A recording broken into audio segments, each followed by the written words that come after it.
Wild, wild, wild. Wild, wild, wild. So, was geht ab? Thales. Mara. Die Mara ist auch da. Warte einen Moment. So ist die Mara auch da.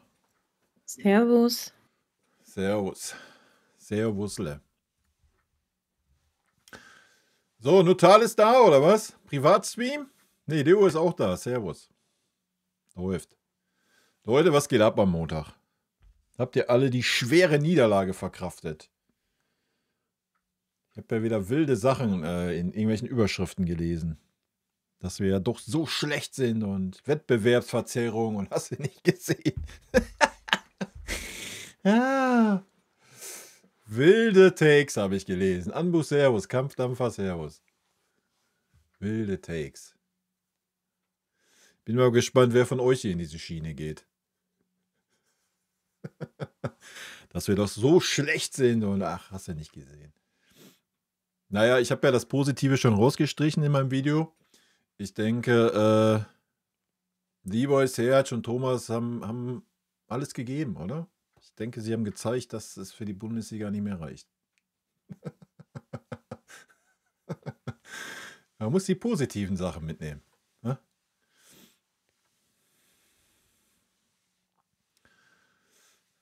Ja, also den Take Wettbewerbsverzerrung fand ich schon wieder wild, aber mein Gott. Wegen uns. Also ich meine, wir haben 2:0 geführt. Ja, eine rote Karte. Mein Gott. Ich habe es ja in meinem Video gesagt, wenn es war der VfL, da können wir das verschmerzen. Ne? Deswegen war ich auch ein bisschen humaner. Ja, klar, es ist ärgerlich so. Ja, war unnötig, da brauchen wir nicht drüber reden. Aber am Ende des Tages, ich gönn's den Bochumern, waren 3 wichtige Punkte für Bochum. Wir haben 8 Punkte Vorsprung vor Leverkusen. Ich denke, ja, diese schwarze Malerei, die da jetzt betrieben wurde von irgendwelchen Presseleuten. Aber so ist das immer beim FC Bayern, oder? Ein Spiel und dann heißt es gleich wieder, ja, der hat keine Bundesliga-Tauglichkeit und hast du nicht gesehen. Wie gesagt, so Serge, Leroy und Thomas haben das für mich auch bewiesen, ja.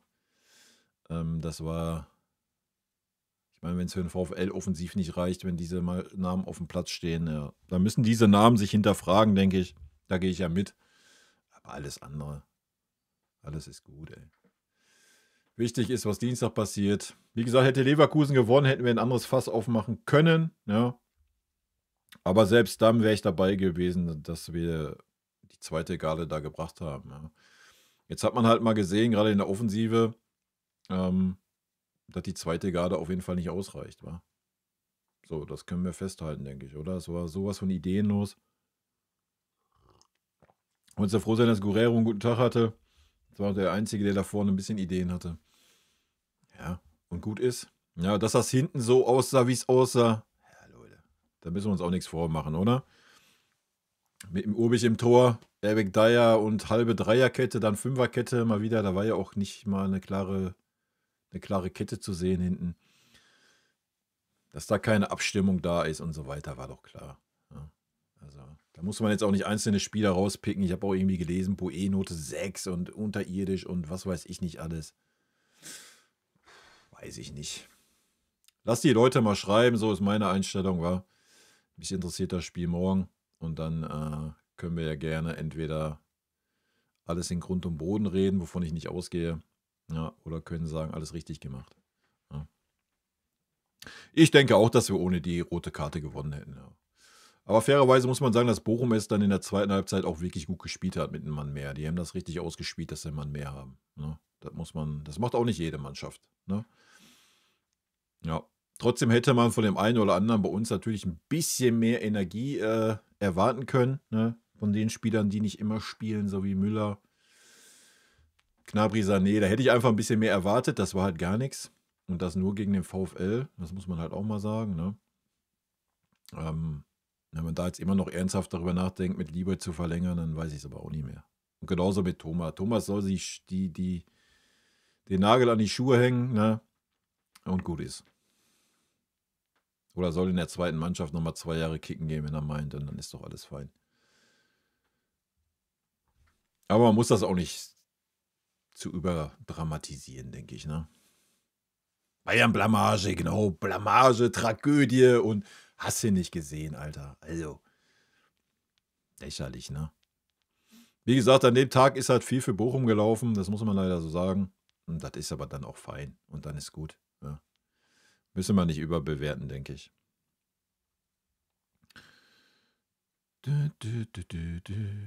Ja, gut, also, das wäre andersrum ja nicht anders.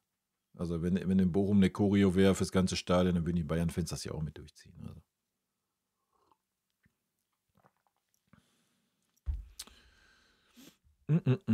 Chico, guten Abend. Und Football 23 auch erstmal einen Abend. Können sich nicht verschenken? Ja. Also, verschenken würde ich nicht sagen. Das schmälert so ein bisschen dann auch die Bochumer Leistung, zweite Halbzeit. Weil da haben sie es teilweise schon gut ausgespielt. Ja, muss man halt auch sagen.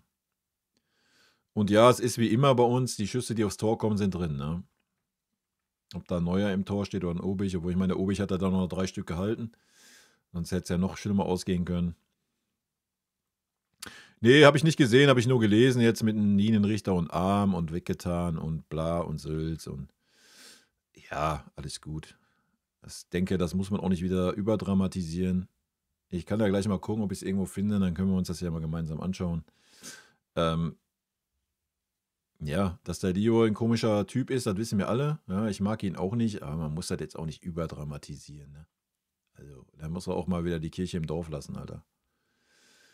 Wenn du ausgewechselt wirst und selber eine scheiß Leistung gebracht hast, jeder, der mal Fußball gespielt hat, der Ehrgeiz hat, der weiß, wie man drauf ist. Gehört sich das? Nein, natürlich nicht. Gehörte sich das, wo Ulisse im Champions League-Spiel die Schienbeinschoner weggeworfen hat? Das war genauso eine Unsportlichkeit gegenüber einem Schiedsrichter.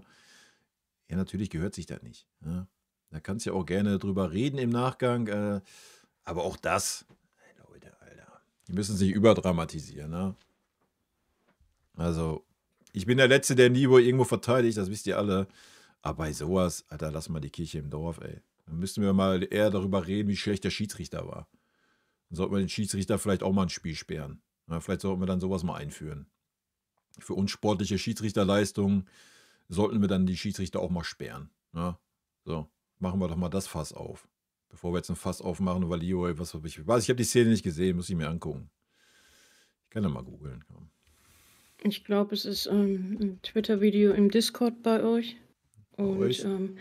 ja, bei es ist was anderes. Es ist was anderes, ob man den Linienrichter eben ein Stück beiseite schiebt oder halt mal wartet oder man schlägt den Arm weg. Es ist etwas schief gelaufen. Dieses Video existiert schon gar nicht mehr. Hat er den Arm dann weggeschlagen oder was? Ja. Aha. Ja. Muss ich mir angucken, bevor ich da was zu sage. Trotzdem muss man das nicht überdramatisieren, Alter. Aber auch nur meine Meinung. Wie gesagt, der hat für mich ein Aggressionsproblem. Und wenn der Typ das jedes Mal macht, wenn er schlechte Laune bringt, dann darfst du gar keinen Linienrichter mehr aufstellen. Also ganz ehrlich, jeder, der wirklich Fußball gespielt hat, der kennt das. Also ich war da auch nicht anders. Wenn da irgendwas war, dann wurde es auch schon mal rangelig auf dem Fußballfeld.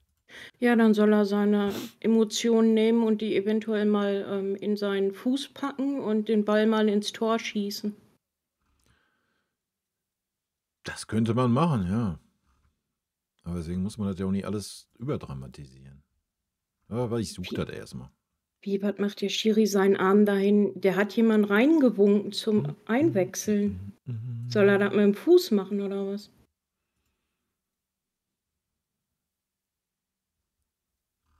Herr Sané hätte auch einfach mal drum herumlaufen können. Der natürlich immer dieses große Talent war. Halt doch die Fresse. Vorsichtig, du.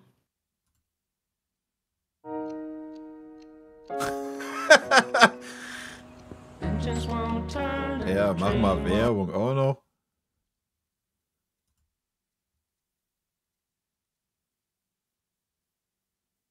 Jetzt mal ernsthaft, also wer das jetzt irgendwie... Komm, Leute, hört mir auf.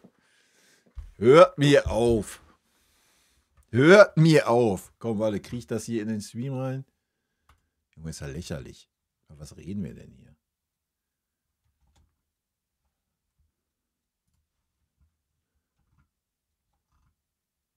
Warte. So. Play the button, Alter. So. Da kommt der Lieber, jetzt geht er lang. Und wo er da lang geht, schiebt der Schiedsrichter ihm den Arm vor seiner Brust. Und dann nimmt er den Arm weg. Ja, klar, war arrogant, ja, keine Frage. Aber da müssen wir doch Nee, jetzt geht nichts. nicht. Bitte. Nein. Lächerlich. Ist egal, wer es Das macht. ist für Das mich geht gar kein nicht. Problem in Fertig. dieser Aktion. Ist der Schiri nicht genau da? Was schiebt er denn auch da genau den Arm vor die Brust? Aus welchem Grund? Um Conny Leimer festzuhalten oder was, dass er nicht aufs Feld geht oder was? Ja, Sollen ganz sie doch mal genau. diese alberne Scheiße mal sein lassen. Das sind erwachsene Menschen und dann müssen die da warten, bis der Schiri wie auf dem was? Wie beim Hunderennen die Box aufmacht, dass er loslaufen darf oder was? Komm, ey. Ja, wäre ja nicht das erste Mal, dass wir auf einmal einen Mann zu viel auf dem Platz haben, ne? Ja, genau. Ja, ist für mich kein Thema. War arrogant? Ja, muss das sein? Nein. Muss man das überdramatisieren? Nein. Also jetzt mal ernsthaft. Alles ist doch gut. Der geht da lang, Alter, und in dem Moment schiebt der Schiri ihm den Arm vor die Brust, ja. Dass er angepisst ist, dass er ausgewechselt war, weil er eine scheiß Leistung gezeigt hat? Ja, natürlich. Wie nochmal? Muss man das machen? Nein. Gehört sich das? Nein. Muss man es überdramatisieren? Nein. Meine Meinung. Kann natürlich jeder eine andere Meinung haben.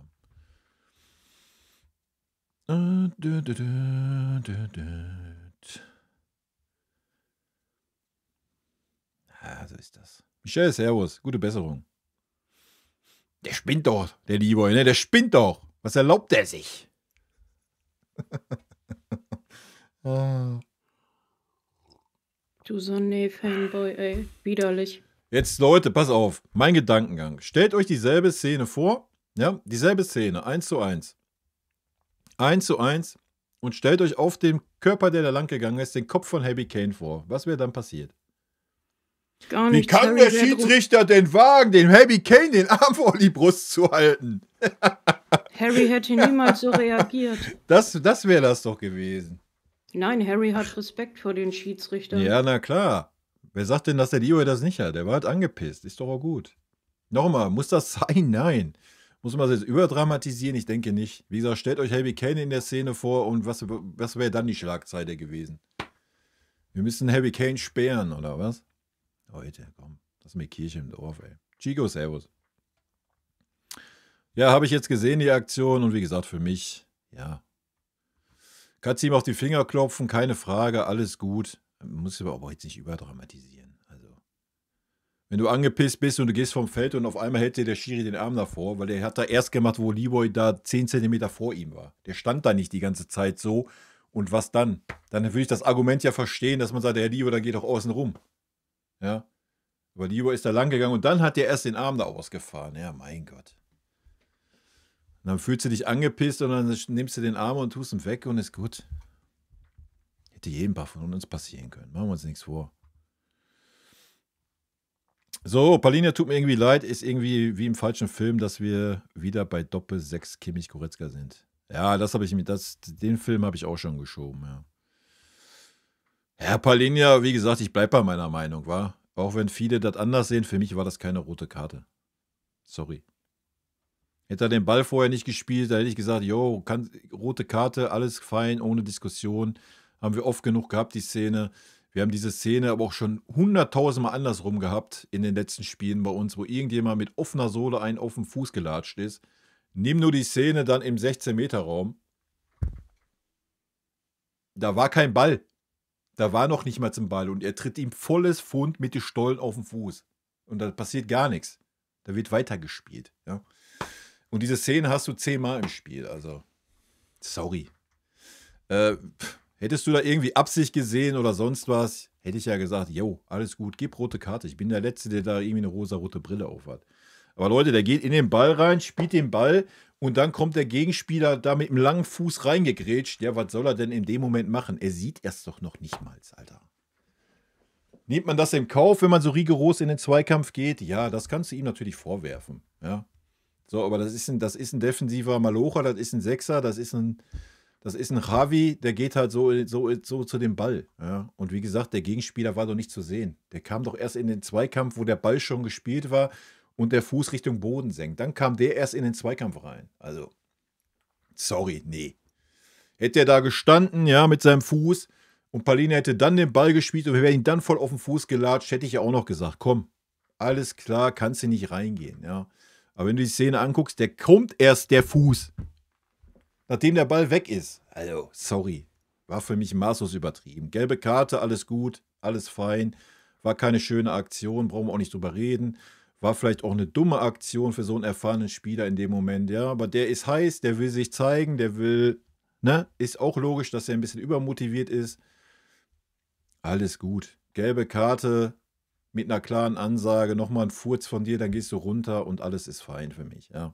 Die rote Karte war maßlos überzogen in meinen Augen. Vielleicht habe ich da die Fanbrille auf, meinetwegen beurteilt ihr das. Für mich ist es keine rote Karte. Sorry. Dafür sehe ich andere Aktionen, wo der Ball nicht gespielt wird, wo drauf gelatscht wird, Alter, und da gibt es noch nicht mal eine gelbe Karte. Ja? Also, haben wir diese Saison schon so oft gesehen gegen uns. Also, Katastrophe.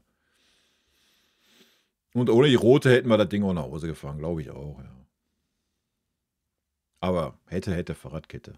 Wie gesagt, ich gönn's den Bochumern, haben sie sich am Ende auch verdient, alles gut. Aber über den Schiri musst du reden. Der Schiri war keine Katastrophe, auf beiden Seiten übrigens, ja. Ich erinnere mich an den Freistoß für Bochum, wo Michael einfach nur einen Meter hinter dem Bochum-Spieler läuft, der sich selber in die Hacken tritt und dafür einen Freistoß bekommt. Er bekommt dafür einen Freistoß. Er tritt sich selber in die Hacke. Also, Katastrophe. Ja, du, in deinen Kommentaren waren auch viele, die das so gesehen haben. Was denn? Mit der roten Karte, oder? Nein, mit dem in die Hacke treten. Also da hat Michael offensichtlich dem Typen in die Hacken getreten. Aha. Dann habe Ja. ich ein anderes Spiel gesehen. Ja, ich auch. Also, keine Ahnung. Bild. Was hast du geschrieben, Ambu? Ich sehe nur Sternchen. Ja, leid tun muss ja Palhinha eigentlich. Also in der Szene hat er mir dann auch leid getan, aber ich habe die rote Karte, wie gesagt, auch nicht als rot gesehen. Ich fand es ein bisschen zu hart.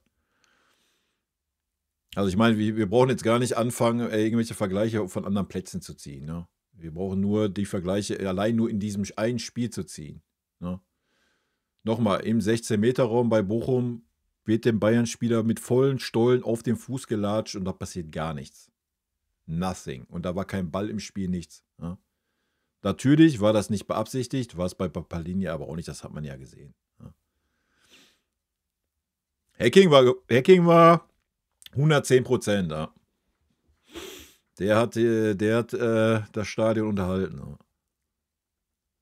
Aber ist halt noch alte Schule, ne? Der Hacking. Ist noch ein Arbeiter.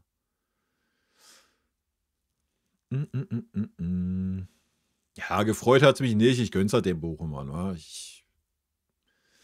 Wie gesagt, die Fanfreundschaft habe ich jahrelang aktiv mitgetragen zu meiner aktiven Zeit. Also, ich gönne den Bochumern. Wenn wir schon das Spiel verlieren müssen, dann gegen Bochum, ja. Was jetzt nicht irgendwie die Leistung schmälern soll oder so, ne? Und Müller sollte auf jeden Fall aufhören, ja. Also, das haben wir gesehen, oder? Der Einfluss war. Ja, wenn es gut läuft, kannst du Müller da reinwerfen, dann wird er die Zehnerpose immer noch ausfüllen können, ein bisschen, ja. Aber wenn es nicht läuft, kriegt er es auch nicht hin, da noch irgendwelche Akzente zu setzen, das Ruder rumzureißen. Ne? Also der Zug ist abgefahren. Ja, es ist super schade. Ist dasselbe wie bei Neuer. Ich weiß nicht, warum die einfach kein Ende finden. Du kannst eigentlich den Müller nur gönnen. Keine Ahnung, lass uns irgendwie ins Champions League-Finale kommen und lass das Ding gewinnen, dass Müller da irgendwie einen 10-Minuten-Einsatz haben und dann kann er wenigstens noch ein bisschen durch die große Tür gehen, Alter. Ja, aber ansonsten ist das ein super trauriges Karriereende in meinen Augen. Aber das muss er natürlich selber wissen, wa?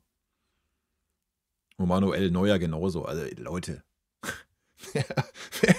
Ich meine, es passt zur Saison des Manuel Neuers, oder? Und wenn er jetzt schon so gebrechlich ist, dass er sich beim Jubeln verletzt, ja, Leute. Da brauchen wir auch keine Argumente mehr suchen, oder? Ja, Schiri morgen ist ein anderes Thema, da warten wir mal das Spiel morgen ab, dann können wir das beurteilen.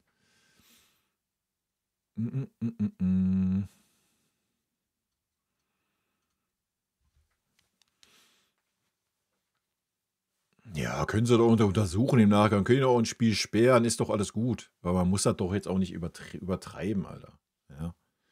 Also, wo ich das gelesen habe, habe ich gedacht, der Linienrichter stand da so und blockt den Spieler und dann kommt der Leroy und macht dann den Arm weg. So war es ja nicht. Ja.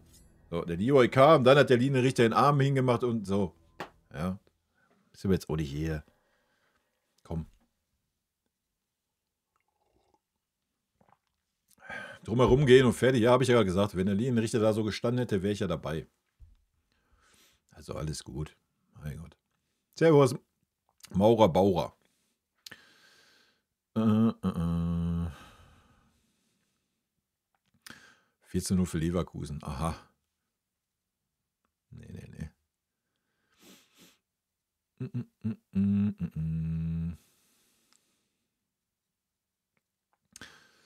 Ja, das ist der Unterschied, ne? Ich denke auch, wir können uns da eher über die sportliche Leistung unterhalten, wie über die Szene, Alter.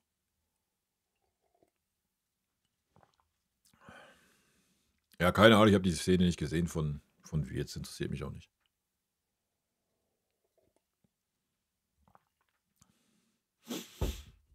Die Kirche, lassen wir mal die Kirche im Dorf. Naja, Palini hat keine Scheiße am Fuß, Palini hat einfach nicht das Vertrauen des Trainers und keine Position in dieser Mannschaft, weil Josua Kimmich auf der 6 spielt. Ja. Palini ist ja vieles, aber mit Sicherheit kein Achter oder kein Spielgestalter, Alter.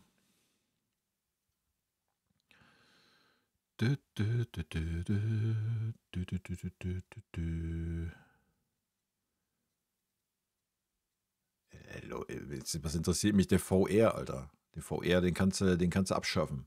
Sorry. Dass ein VR da nicht eingreift, ist ja auch völlig fein.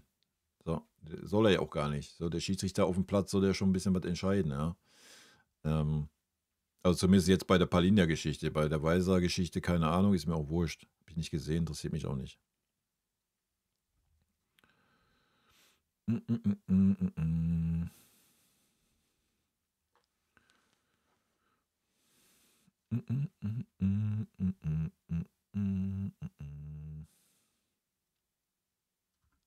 Man sieht ja wieder, dass Michael keinen getroffen hat. So sieht's aus, ja. Aber ja, genau, es ist wahrscheinlich Fake. Fake alles. Deswegen haben wir auch, was war denn die erste strittige Szene? Da haben wir gar keine Wiederholung gesehen. Das war auch wild. War das nicht das Handspiel? Ich weiß es nicht. Irgendwas war das am Anfang.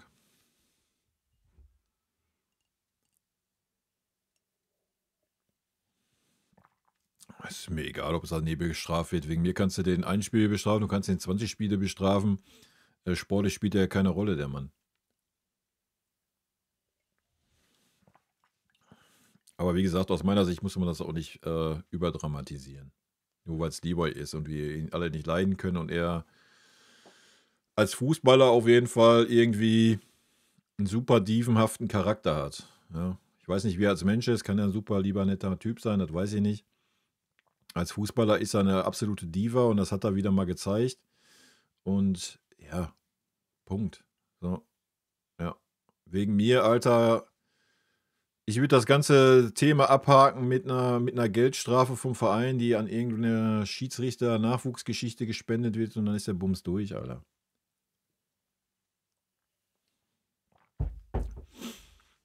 Ich denke, der wird schon genug, wenn er sich damit beschäftigt, in den sozialen Medien dazu gelesen haben, oder?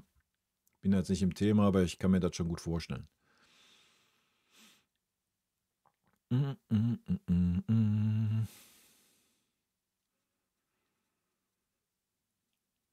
Den Gewinn schmälern, um Steuern zu sparen.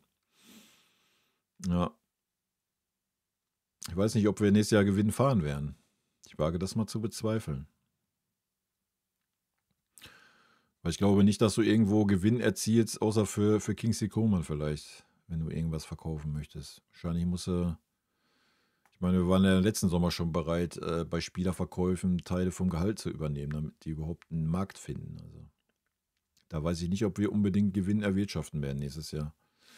Sei denn, wir bringen noch irgendwie so coole Trikots raus. Und limitierte Teddybären und sowas, dann geht vielleicht noch was.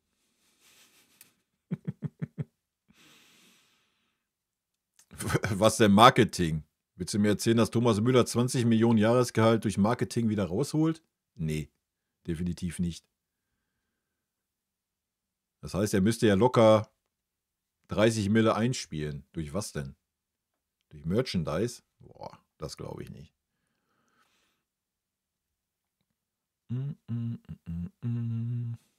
Kimmich wird der nächste Kandidat sein, der mit 36... Ja, so sieht's aus.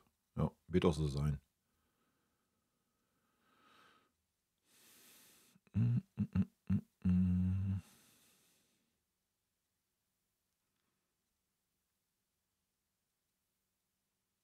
Naja, weiß ich nicht, ob man das vergleichen kann. Wir spielen halt auch ein bisschen anders, als wie wir damals gespielt haben, oder?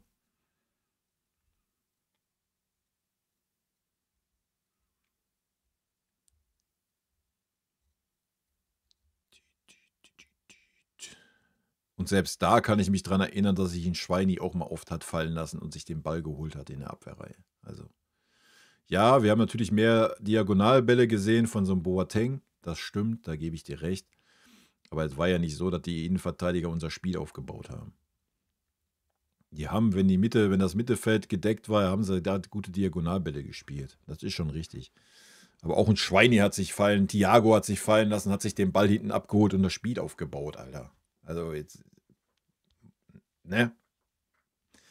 Ich habe da keinen Boateng als Spielmacher gesehen, Alter. Boateng konnte einen super starken Diagonalball spielen, ja, richtig. Punkt.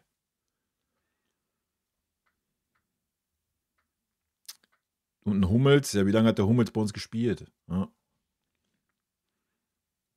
Den kannst du das vielleicht noch ein bisschen zugestehen.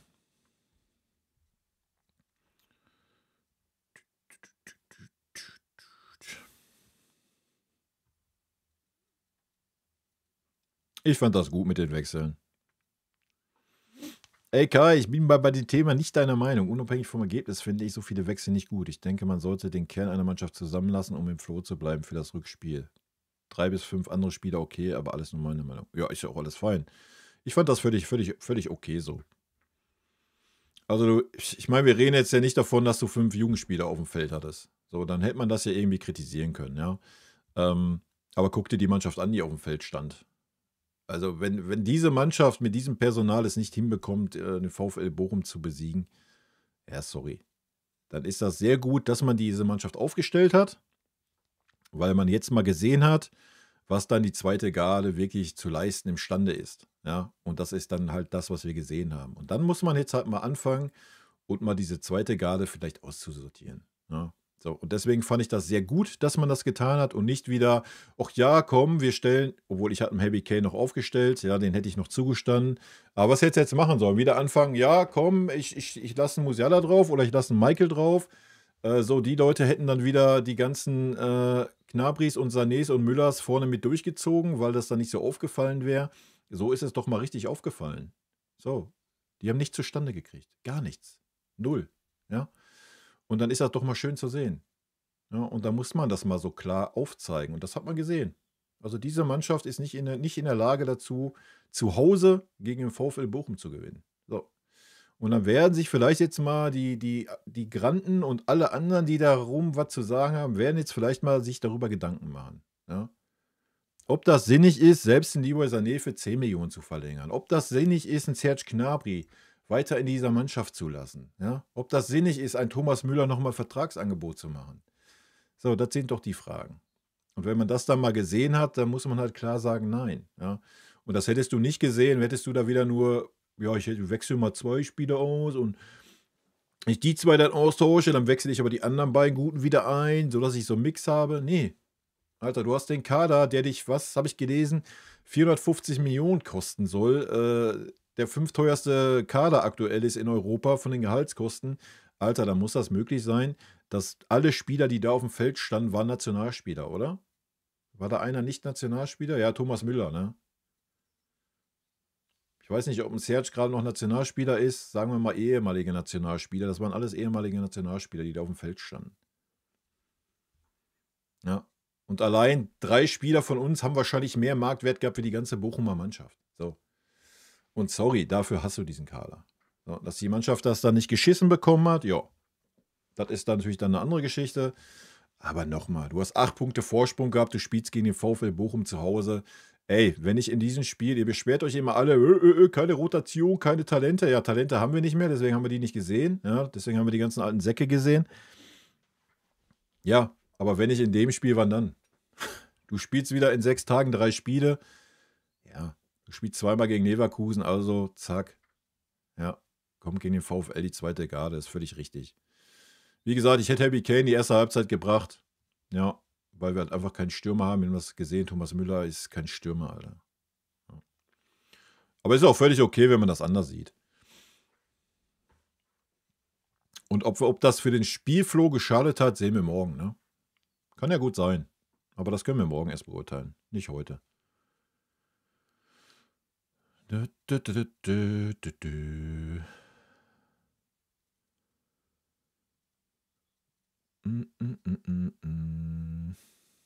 Naja, wenn das bei irgendeinem keine Gänsehaut ist, dann ist er kein Bayern-Fan wahrscheinlich, würde ich sagen. Blondie, guten Abend.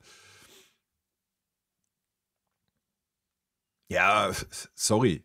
Nochmal, Pep Guardiola hat nie ziehen lassen. Und man hat sich da damals schon fragen können, warum hat er das gemacht? Ja? Also wenn er von ihm so überzeugt gewesen wäre, hätte er ihn ja nicht ziehen lassen. Und ich denke, wir haben das jetzt auch 5 Jahre gesehen. Wir brauchen das fast nicht wieder aufmachen. Also, ja, selbst wenn du den 10 Millionen zahlst, diese 10 Millionen ist er einfach nicht wert. Sorry. Und dasselbe mit dem Serge. Das ist 1:1 dasselbe. Ja, die kannst du beide, was das anbelangt, in einen Sack stecken.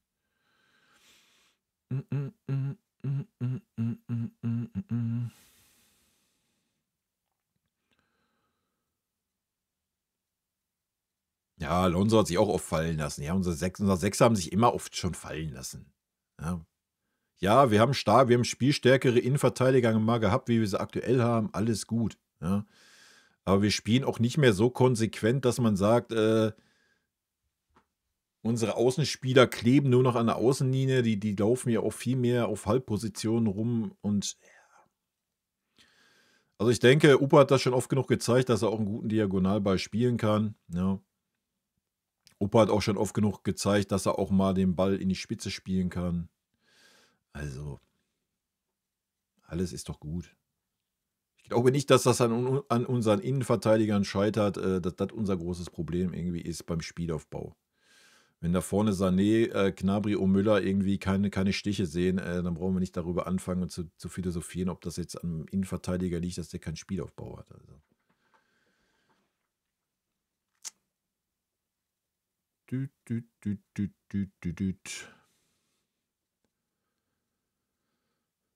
Heinz-Jürgen Bocelli.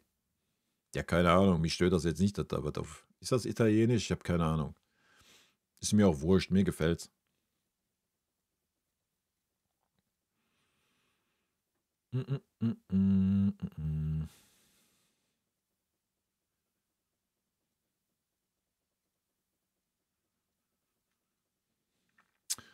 Ja, wie gesagt, wir werden es morgen sehen, ob es einen Flow braucht oder nicht. Ja?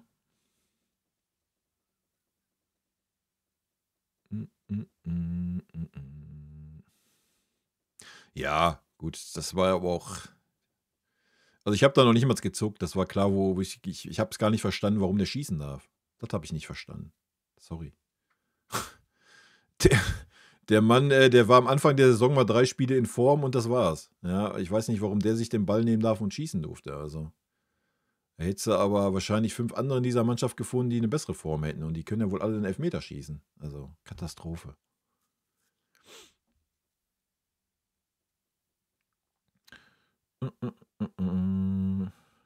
Ja, ist doch auch okay.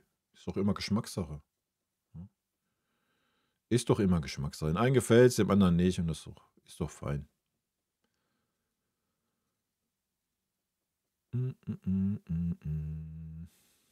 Ja, so sieht's aus, Blondie. Sehe ich genauso. Und wie gesagt, wenn man den Bums B11 nennt, was da auf dem Feld stand, ja, wild. Wie gesagt, ich habe da keinen Jugendspieler auf dem Feld gesehen. Dass du mal sagen könntest, das war eine B11.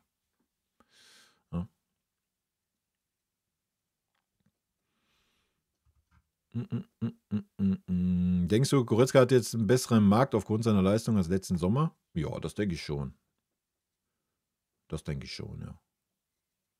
Mit Sicherheit, weil man muss ja ganz klar sagen, die letzte Saison war Müll von Leon. Ja, wo soll er da jetzt im letzten Sommer irgendeinen großen Markt gehabt haben?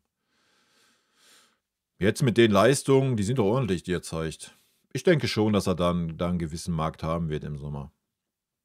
Aber natürlich muss er Abstriche beim Gehalt machen. Ne? Falls er überhaupt weg will, so, das ist ja das andere Thema. Ich glaube nicht, dass er nach dieser Saison weggehen wird. Er wird sich auch nächste Saison da hinsetzen und man wird ihm wieder sagen, pass mal auf, Leon, du wirst keine Spiele machen. Dann wird Leon sich denken, habt ihr mir doch letzte Saison erzählt. Habt ihr mir doch da schon erzählt. Und da war noch ein paar Linien da. Und der ist nächste Saison nicht mehr da. Ja, nee, ich bleib hier. So wird der Bums laufen. Es sei denn, es gibt irgendein super Angebot, wo er fühlt, so nochmal eine Mannschaft aufbauen oder anführen oder was weiß ich was. Weil das kann er bei uns ja auch nicht. Da steht er ja auch immer im Schatten.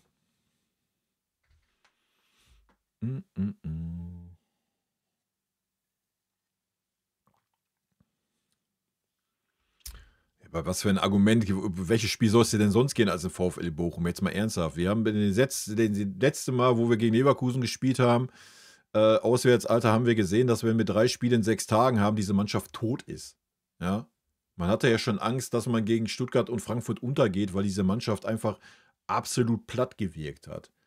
So, jetzt spielen wir wieder 3 Spiele in 6 Tagen und jetzt fängt man an zu kritisieren, wenn Kompanie sagt, ja drauf geschissen, Alter, ich bringe mal die Leute, die nicht so viel spielen, die frisch sind, das sollte für den VfL Bochum reichen. Ja, was denn jetzt? Also irgendwo muss man sich schon entscheiden. Und dann kannst du ja auch nicht das Argument bringen, oh ja, die Achse lasse ich drauf. Kane lasse ich drauf, der sowieso schon immer nach 60 Minuten wirkt, als hätte er schon 300 Minuten gespielt. Kimmich lasse ich drauf, weil Kimmich immer spielt und auch immer überspielt wirkt. Ja, sollen wir es weiter durchgehen? So, dann lässt du die Spieler drauf, die immer spielen. So, wo ist der Sinn? Ja.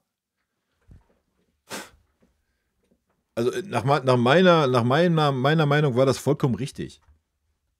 Zack, Schonung, raus, Feierabend, Bums. Ja, die Mannschaft muss nicht wieder überspielt werden. Warum? Wir haben 3:0 das Hinspiel gewonnen.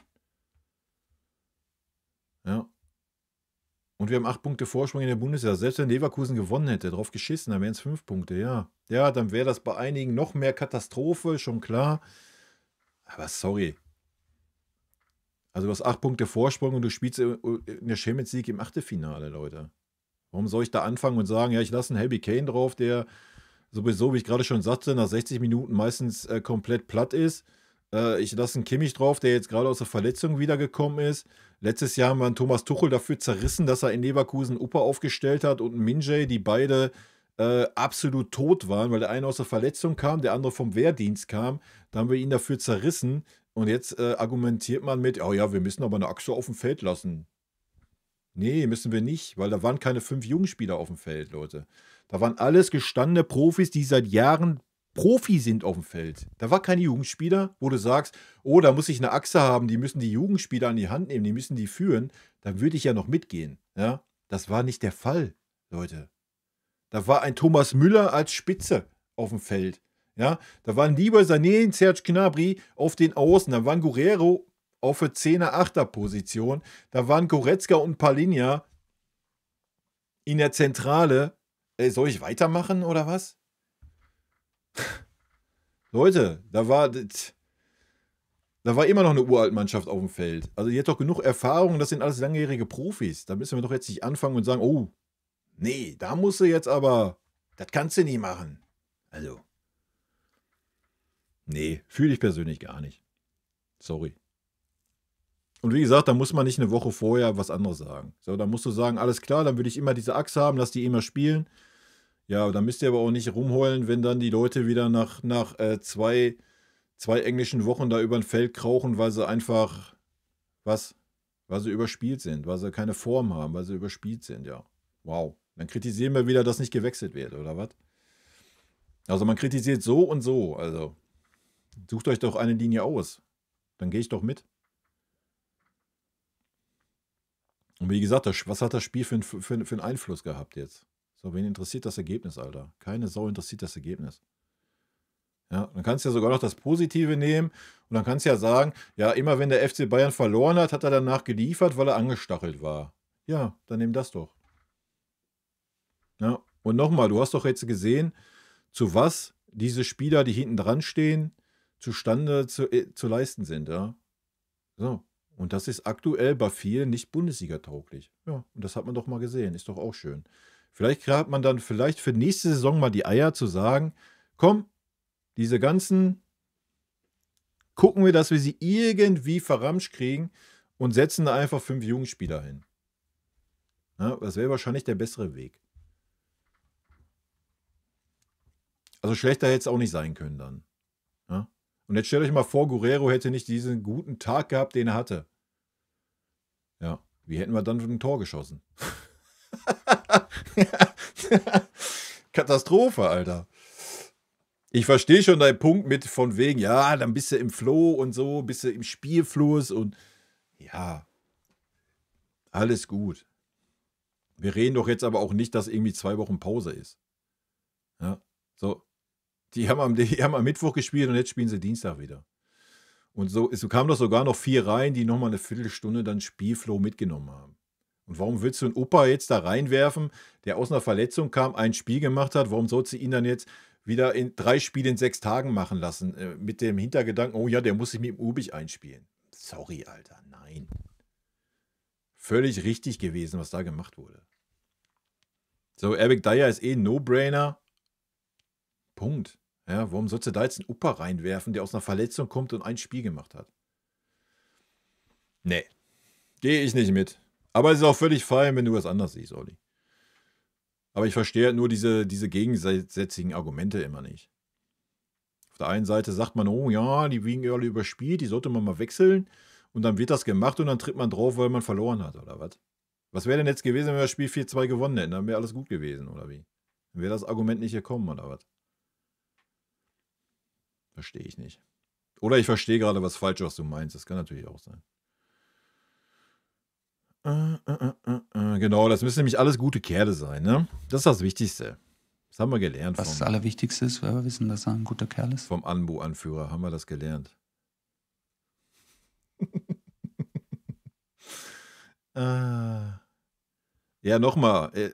Das hat nicht Brazzo Khan angerichtet, das hat der ganze Verein angerichtet. Ja, das Thema brauchen wir auch nicht wieder aufmachen, aber ich sag's mal kurz. So wie dieses Jahr alles abgesegnet werden muss vom Aufsichtsrat, so wurde auch das alles abgesegnet vom Aufsichtsrat. Da hat nicht Brazzo und Kahn gesagt, jo, alles klar, komm, hier, unterschreib, du kriegst 35 Millionen.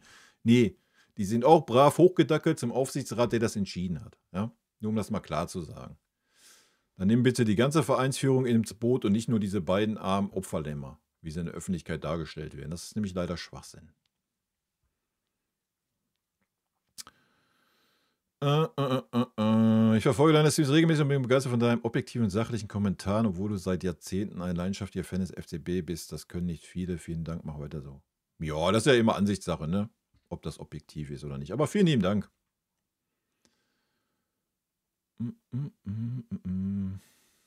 Ja, das wussten wir aber alle, oder, Blondie? Also, wenn der reingegangen wäre, hätte es mich positiv überrascht. Also, für mich war das auch klar, dass das nichts wird.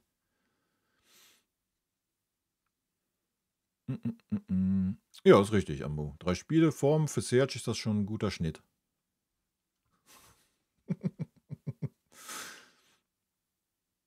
Ja, weiß ich nicht, weil das nicht durfte oder was. Keine Ahnung. Wie gesagt, ich habe es auch nicht verstanden, warum Gnabry da einen Elfmeter schießen darf. Sorry. Ja. Also du hättest mit Sicherheit 5, 6 bessere Spieler auf dem Feld gefunden. Hättest wahrscheinlich sogar besser einen Eric Dyer schießen lassen können. Ja. Also. Der Kommentator, der hat das doch erklärt. Aha, warum? Der hat doch gesagt, dass Serge der Vertreter von Harry ist bei Elfmetern. Ja, wie denn, wenn er nie auf dem Feld steht? Wird er dann eingewechselt? Ja. Nein, aber anscheinend, wenn Harry nicht da ist für dieses Spiel, wurde Serge ausgewählt. Es konnte doch. Meinst du, Vini hat gedacht, dass er so schießt? Derselbe Dummfick wie Kimi schießt alle Ecken und Freistöße. Ja, grandios. Grandios, ey. Sollten die vielleicht mal überlegen, ey. Ja, aber du hast doch von der Achse geredet, Olli. Was willst du mir denn jetzt erzählen dann? Das heißt, du nimmst dann Kane, Musiala, Olisse, Kimmich und Upa raus. Oder was? Waren das 4? Waren das 5? So. Der Rest, der da noch draufsteht, ist doch auch keiner, der die Mannschaft anführt. Wenn du von der Achse redest, musst du doch die Spieler auf dem Feld lassen, die diese Mannschaft führen. So, und das ist auf jeden Fall ein Harry Kane und das ist auf jeden Fall ein Joshua Kimmich, ja, ob wir das wollen oder nicht. So ist es halt. Und ich meine, Leon ist ja sogar draufgeblieben als der große Anführer, der in Stuttgart war. Also. Was hätte das jetzt gebracht, wenn Michael und ein Koman, ich meine, die waren ja eh schon draußen. Also. Aber das sind ja jetzt keine, die diese Mannschaft führen. Oder die eine Achse bilden. Oder reden wir gerade aneinander vorbei, also. Ich denke, Flügelspieler kannst du jederzeit austauschen. Das ist eine reine Formgeschichte. Wir sind uns mal nicht einig, ganz genau. Ja, sorry, bei der Mannschaft von der B11 zu reden, ist halt Banane. Wie gesagt, wenn da 5 Jugendspieler dabei gewesen, hätten wir von der B11 reden können, aber das sind alles Nationalspieler, die da auf dem Feld standen. Ja. Julian Heck, Servus, Namen. Ja, die zählte ja auch für Kompanie nicht, die Ausrede mit der roten Karte. Aber trotzdem muss man sagen, dass Bochum es gut gemacht hat über weite Strecken in der zweiten Halbzeit. Sie haben das Spiel breit gemacht, man hat gesehen, wir mussten viel laufen, viel umsonst laufen. Das haben sie schon gut gemacht, ne? Darf man halt auch nicht vergessen. So. Aber klar musst du das, du hast es ja auch gesehen, direkt nach der roten Karte. Das hast du ja nicht gemerkt, dass das ein Unterschied war.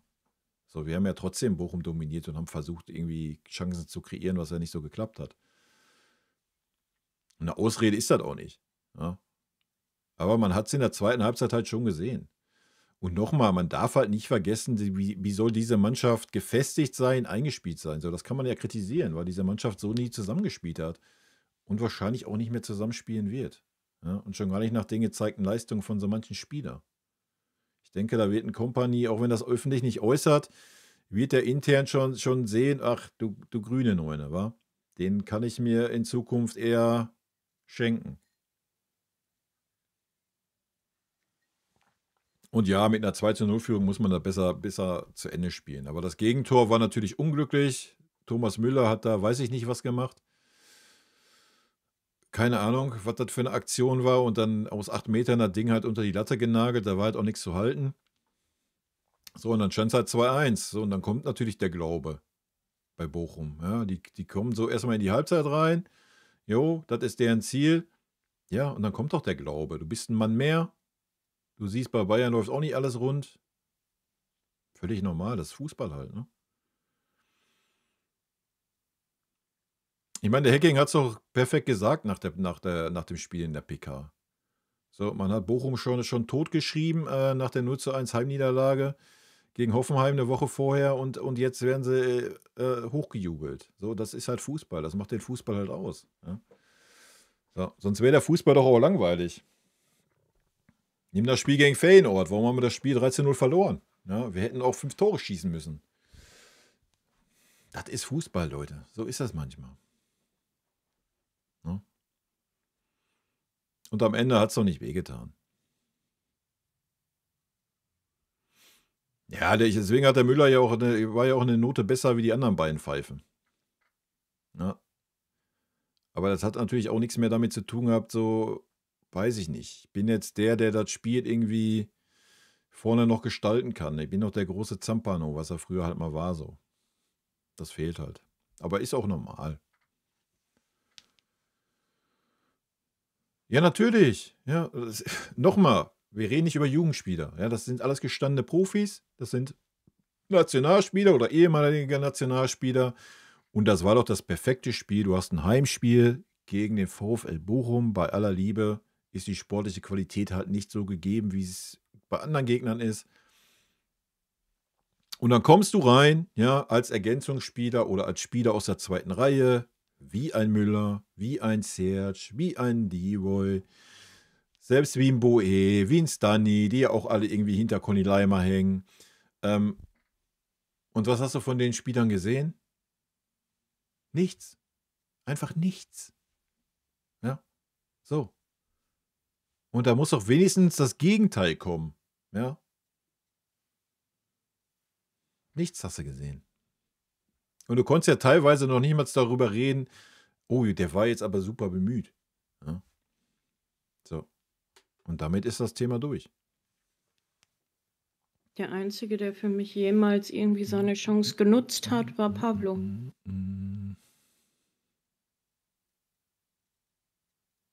Was bezogen? So im Allgemeinen, wenn jemand verletzt war oder so, dass er dann auf den Punkt genau geliefert hat. Alle anderen, die sich empfehlen können, tun es nicht. Die Ja, das spielen die sind das ja letzte auch, kannst du ja auch Grütze. nicht vergleichen. Die sind halt, Pavlo war ja auch dasselbe wie Musiala davor die Jahre. So, du kommst halt als Jugendspieler und dann darfst du dir keine Gedanken machen, dann musst du rein und Gas geben. So. Aber darüber reden wir doch wir reden seit 2 Jahren oder seit jetzt das 3. Jahr mache ich den Bayern-Kanal und rede davon, Alter, wir müssen endlich den scheiß Umbruch machen. Und du siehst die gleichen Kapsköpfe da immer noch rumpimmeln, Alter. Mir platzt die Schädeldecke weg, wenn ich darüber nachdenke. Ja, da muss man sich doch nicht wundern, Alter. Und da muss man sich doch nicht wundern, dass dann so eine Leistung gegen eine Mannschaft kommt, die dir dann ein bisschen Glauben hat und sich reinwirft. Ich meine, du kannst ja noch nicht mehr sagen, wir haben keine Zweikämpfe gewonnen. Wir haben 55% Zweikämpfe gewonnen. Ja, so. Katastrophe halt. Man muss einfach da neue Leute ran. Fertig, Feierabend. Genau, wir haben ein unwichtiges Spiel verloren. Wir sollten den Verein abmelden. Man sollte uns anzeigen wegen Wettbewerbsverzerrung, weil Fanfreundschaft mit VfL Bochum war natürlich im Vorhinein abgesprochen mit Dieter Hecking. Deswegen war der Dieter Hecking auch so ruhig an der Linie, so unengagiert. Ja, der wusste, was passiert. Er hat das so hingenommen. Ja, geil, oder?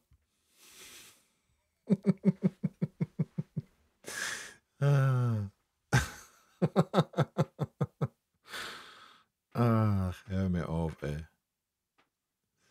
Naja, die Frage ist, wen du mit der Rückennummer 10 verbindest. Wenn du einen Arjen Robben mit der Rückennummer 10 verbindest, dann hat ein Musiala die Rückennummer 10 auf jeden Fall nicht zu tragen.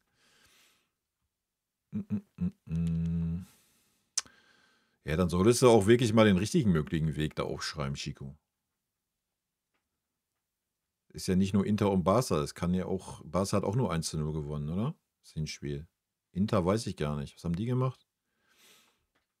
Solltest du auch den Gegner da hinschreiben, der das noch sein könnte. Was könnte genauso gut Dortmund da drin stehen in dem möglichen Weg, den du gerade aufschreibst? Unwahrscheinlich, aber möglich. Ja? Das wäre dann wahrscheinlich Ja, Wettbewerbsverzerrung. komm, Dortmund war letzte Saison auch schon Grütze und hat sich in der Champions League durchgemogelt. Also, wie die gegen Paris weitergekommen sind, wissen sie selber nicht. Und wenn sie jetzt dasselbe Glück wieder in Frankreich haben, ja, also immer mal abwarten, wa? 19 Uhr ist die PK, ich weiß. Ja. Werden wir auch gleich hier live reingehen. Beziehungsweise so mit 5 bis 10 Minuten Verzögerung, weil da ist immer so eine lange Pause zwischen den Wechseln. Der Gnabry wirkt seit 2 Jahren übergewichtig, Alter. Der ist wahrscheinlich nicht über dich. Ich kann meinen Take hier nicht bringen, der ist nicht jugendfrei. Aber es hat sich einfach, ja. Gebärfreudiges Becken nennt man das bei einer Frau. Weiß nicht, wie man das beim Mann nennt.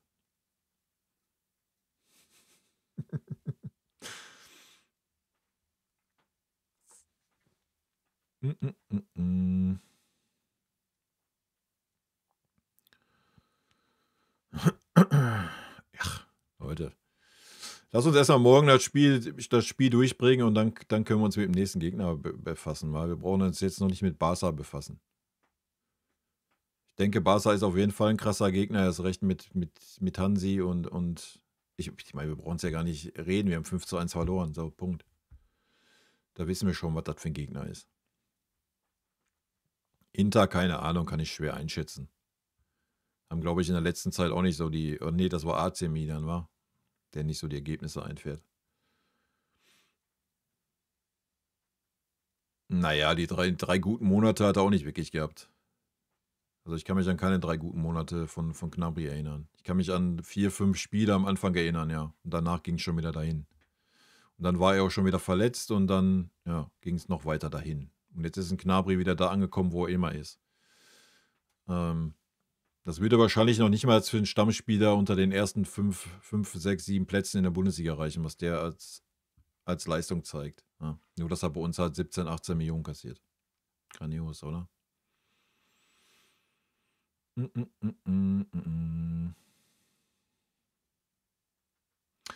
Ja, und woher willst du das wissen, Alter?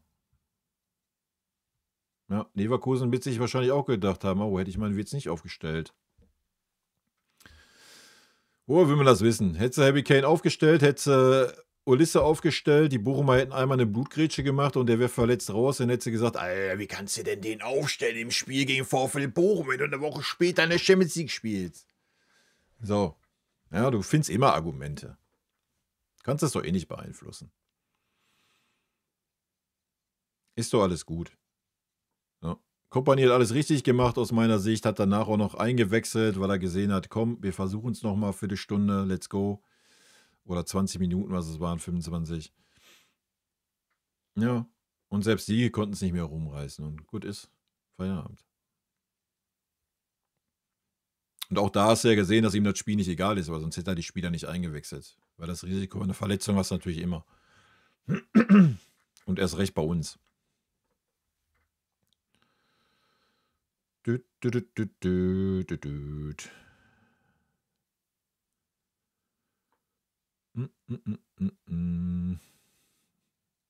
kann man sich denn an Trikotnummern so hochziehen, wenn ich mal fragen darf? Also für mich mir ist das persönlich scheißegal, was der Ulisse für eine Rückennummer trägt. Und wenn er die 111 trägt. Also. Ja, ich finde es gut, dass man die 5 blockt. Für den Franz. Ja. Aber alles andere. Keine Ahnung. Wurscht. Du hast immer irgendwelche Phasen. Von Ribéry, was man mit Scholl mit der 7. So, wer man mit Scholl erlebt hat und gefeiert hat. So hat jeder seine Generation und die Generation hat halt irgendwelche Rückennummern, Alter.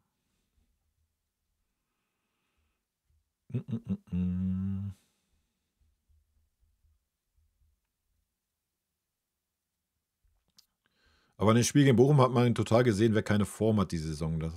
Das hat man total gespürt. Ja. Aber das wissen wir ja auch. Deswegen spielen diese Spieler ja auch nicht viel, oder?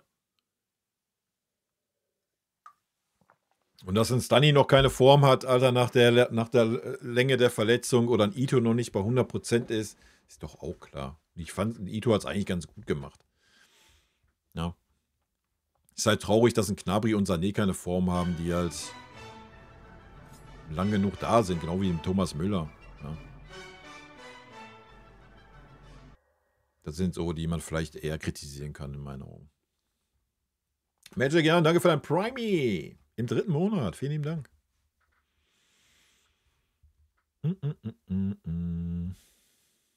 Ja, die Mannschaft stellt sich wirklich von allein auf. Gehe ich mit, Ambo. Das merke ich ja schon. Ich mache ja meine Taktikfuchs, das merke ich schon. Also die letzten Wochen, die stellt sich einfach von alleine auf. Die einzige Frage, die du immer wieder mal beantworten kannst, ist, wen stellst du als Rechtsverteidiger und wen stellst du als Linksaußen? Aber selbst Linksaußen, ja, kommst du eigentlich schon nicht mehr an Coman vorbei, weil er immer noch der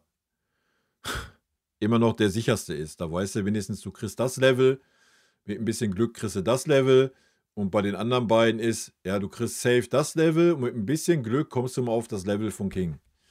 Ja. Und mit ganz, ganz viel Glück, wenn Ostern und der goldene Stern über einem gegnerischen Tor steht, kriegst du mal eine gute Leistung. Ja. So, der Rest stellt sich wirklich von alleine auf. Dann hast du höchstens noch Pavlo, wenn er fit ist. Aber dann ist das für mich eigentlich auch ein No-Brainer, dass er auf der 8 spielt. Ja. Das ist ja schon traurig, dass du jetzt schon wieder sagen musst, oh ja, Kimmich Goretzka ist das, was sich aufstellt in der Mitte. Das ist ja, so weit sind wir ja schon wieder. Ja. Weil Conny Leimer ja als Rechtsverteidiger gesehen wird, warum auch immer. Hast du Sorgen, dass es morgen irgendwie schief gehen könnte? Nee, habe ich nicht. Ich gehe entspannt in das Spiel. So gar nicht. Also absolut null. Selbst wenn Leverkusen 1-0 in Führung gehen sollte. Nee.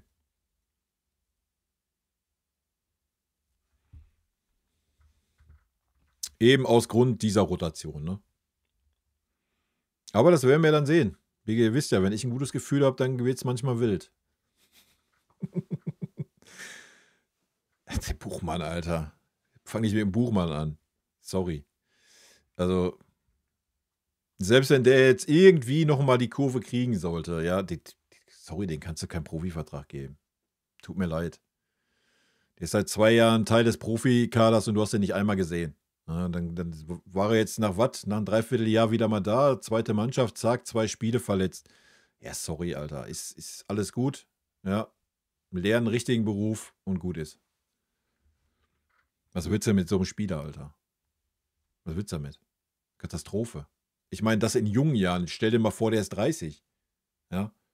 Da müsstest du ja echt so ein Ausnahmetyp sein wie Arjen Robben, der ja mit dem Alter eher weniger verletzungsanfällig wurde, weil er, was weiß ich, besser gelebt hat, mehr trainiert hat, seine Schwachstellen, was weiß ich. Ja? Aber das ist ja nicht die Regel, Alter. Wenn du in jungen Jahren schon so verletzungsanfällig bist, wir haben es bei Tolisso gesehen. Ja? Also, kannst du knicken, also da brauchst du nicht mehr über eine Profikarriere nachdenken. Sorry für den Jungen, ja, alles, aber keine Ahnung. Seit 2 Jahren ist er dauerverletzt. So, da können wir ja nicht mehr von Verletzungspech reden. Also, weiß ich nicht. Aber ich bin auch kein Arzt. Aber ich mal so von außen betrachtet, auf jeden Fall eine Katastrophe.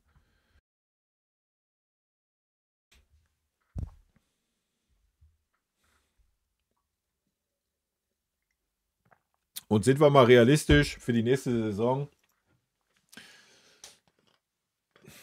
Wo willst du den sehen, den Buchmann? So, das ist ein Innenverteidiger. Wo willst du den sehen?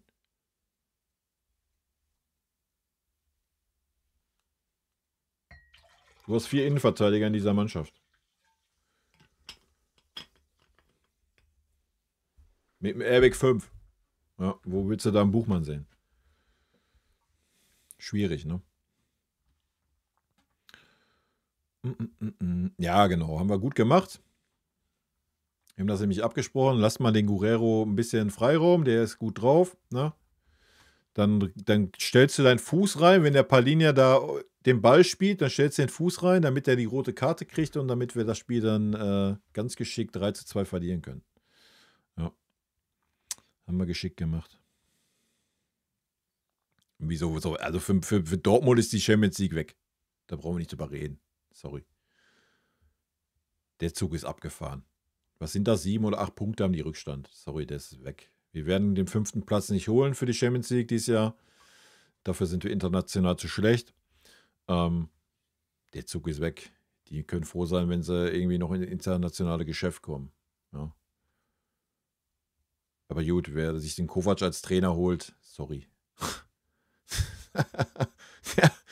Aber wir brauchen nicht über Dortmund hier philosophieren, Alter. Ja,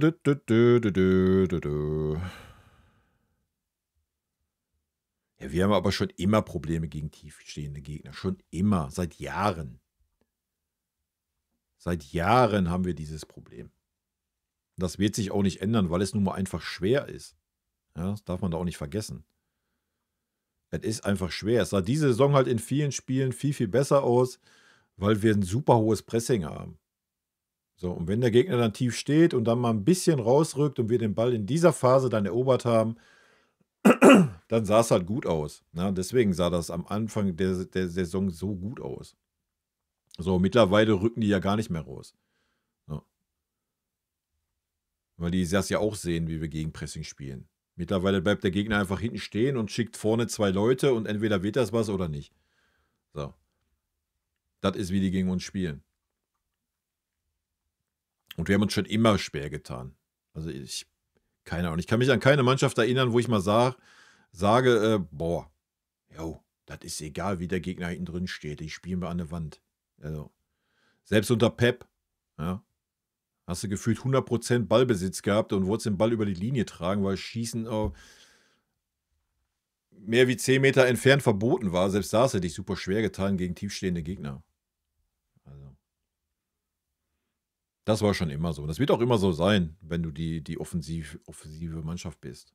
Ja, es gibt halt Mannschaften, die super stark verteidigen können. Und dann wird es halt schwer. Ja, am Ende ist es wurscht, wer kommt. Ja, das ist auch klar in der Champions League. So, wenn du die gewinnen willst, musst du jeden schlagen. Und gut ist. Und können wir uns doch auf schöne Spiele freuen, Alter. Ja, wenn es wirklich so kommen sollte. Mit Inter und Barca sind doch dann auch wirklich Spiele, wo du sagst, ja, das ist Champions League. Ja, das ist Champions League. Aber noch sind diese Mannschaften auch nicht weiter. Das darf man halt auch nicht vergessen. Ne? Auch da gibt es noch Rückspiele. Und wie wir schon oft genug gelernt haben, im Fußball kann alles passieren, Leute.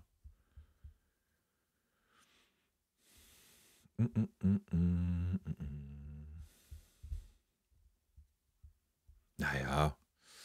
Also, für mich spielt das auch keine Rolle, ob einer die 10 hat oder in China einen Sack Reis umkippt. Also, das ist.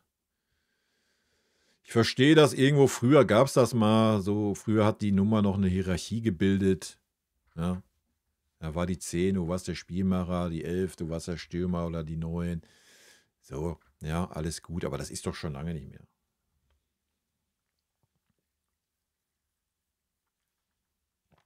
Ich finde es gut, so wie jetzt beim Franz, das finde ich gut, dass man das gemacht hat. Weil Franz war, ja, wisst ihr alle selber, ja, das ist halt einfach so eine Lichtgestalt. Das war ja nicht nur einfach ein Fußballer. So, ja. Und deswegen ist das für mich völlig fein, dass man da diese Ausnahme gemacht hat. Aber wir müssen jetzt auch nicht anfangen, keine Ahnung, da irgendwelche anderen Spieler noch in diese Riege zu sehen. Also das sehe ich nicht.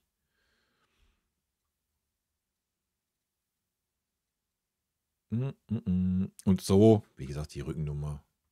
Ich finde es immer interessant, wer die 13 trägt, was meine Lieblingszahl ist. So, das ist das Einzigste. Der Rest ist mir wurscht.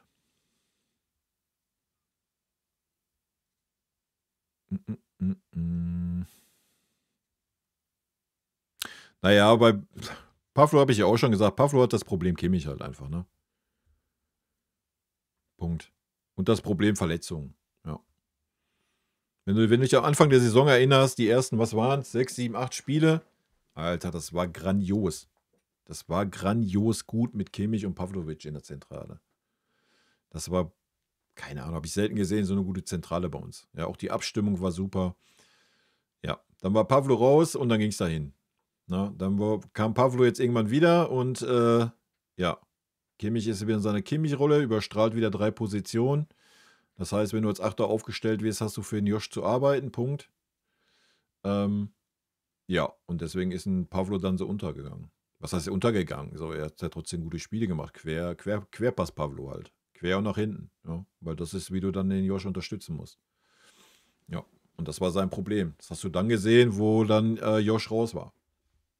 Dann hast du wieder den Pavlo als Spielgestalter gesehen, weil er dann wieder durfte. So, und das ist das Problem. Du musst dann den Josh ein bisschen in die Grenzen weisen und sagen, hier, so weit und gut und lass sich den Pavlo da mal ein bisschen entwickeln. Ja. Werden wir sehen, wo die Reise hingeht. Davis schießt morgen das Siegtor. Wow.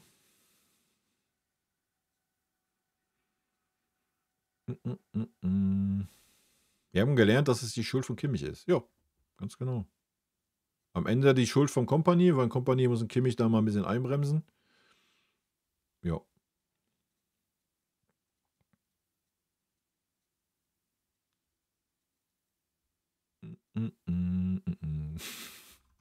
Ich sage ja, ich werde leider kein R-Mitglied im Kimmich-Fanclub. Aber ihr könnt euch jetzt bewerben bei der Mara, ne? Könnt ihr im Discord anschreiben. Private Nachricht. Ich denke, es wird so auf 5 Euro im Monat hinauslaufen, Mitgliedsbeitrag. Nein, es ist begrenzt 1 Platz und der ist für Blondie. Fertig. Und dann wird sich einmal im Monat getroffen. Dann gibt es so einen Altar von Josh. Dann wird da Weihrauch versprüht und Myrrhe und sowas. Ja, und dann geht das los.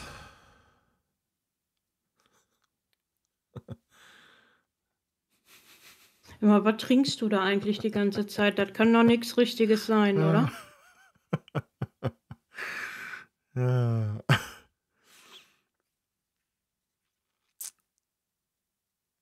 Naja, der Buchmann. Ja, das werden sie nicht, Lukas. Ich glaube das nicht, dass sie den verlängern werden. Weil du musst ja Gehälter einsparen und dann sparst du halt die, keine Ahnung, ich weiß nicht, was ein Dyer gerade kriegt. Ich denke mal zwischen 5 und 10 oder was. Irgendwo da wird er liegen und das willst du halt einsparen. Weil du halt Ito hast und Stunny. Ne? Und die können beide auch Innenverteidiger spielen. Ich finde es auch super schade. Sogar aus mehreren Gesichtspunkten. Erstmal, weil Dyer ein absoluter No-Brainer ist für mich und sehr wahrscheinlich nicht viel Geld kosten wird. Und im anderen Hinblick halt, wie geil wäre es denn, wenn wir nächste Saison mal mit einer Dreierkette agieren würden? Wäre doch mal ein geiler Take. Würde ja auch viel, viel besser zu diesem Pressing-Fußball passen. Und da ist Eric Dyer halt, das hat er jahrelang gespielt. Ja, da ist er der perfekte Mann in der Mitte. Der perfekte Organisator. Ja. Wäre, was ich mir wünschen würde, aber es wird natürlich nicht passieren wahrscheinlich. Ich sage ein sehr aggressives Spiel von Leverkusen voraus, das wird ordentlich auf die Knochen gehen.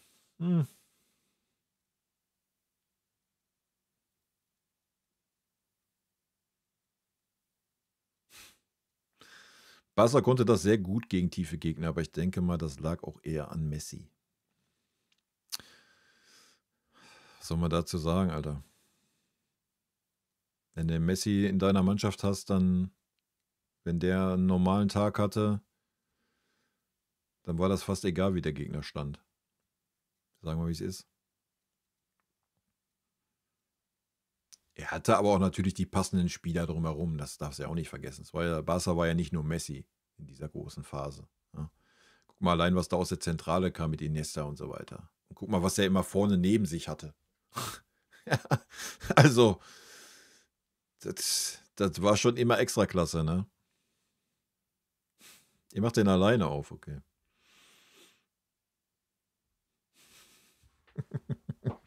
Servus und viel Glück gegen Leverkusen. Ja, mit Glück hat das nichts zu tun.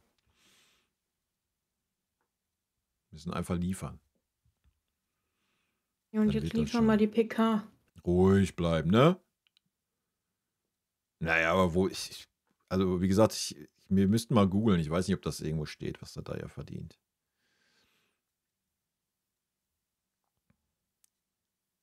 Aber so viel kann es ja nicht sein.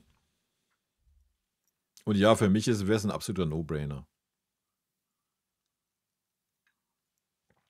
Aber ich denke, das wird nicht so sein. Das ist dasselbe wie Danny Blind damals, aber der hatte gar nicht so viel Spielzeit, aber man sieht es ja gerade. Also du wirfst einen Erik rein und ja, du weißt, was du kriegst. Ja. Natürlich hat er auch seine Schwächen, da brauchen wir nicht drüber reden. Aber du weißt, was du kriegst und das kriegst du. Ja. Das ist halt so. Ja, aber an Serge läuft der Vertrag ja nicht aus. Was willst du da jetzt machen? Den müsstest du ja verkauft kriegen. Und ja, also ich habe ja viele kühne Gedanken in meinem kleinen Kopf. Aber mir würde nicht ansatzweise ein Verein einfallen, der ansatzweise auf die Idee kommen würde, ich muss einen Serge Gnabry haben. Ich kenne keinen Verein auf dieser Welt. Ja, Falke wird den nehmen. Selbst die Saudis nicht. Sorry. Selbst die nicht. Ja. Gibt es halt einfach nicht. Der wird noch ein Jahr bei uns rumpimmeln und dann kannst du hoffen und beten, dass man dann den Vertrag auslaufen lässt. Und nicht da noch anfängt, oh ja, komm. Darfst du wie der Leroy ein Jahr vorher für 10 Millionen darfst du noch beim FC Bayern bleiben. Als Maskottchen oder was. Ist halt so. Ja, selbst Gucci kann sich das nicht leisten, du.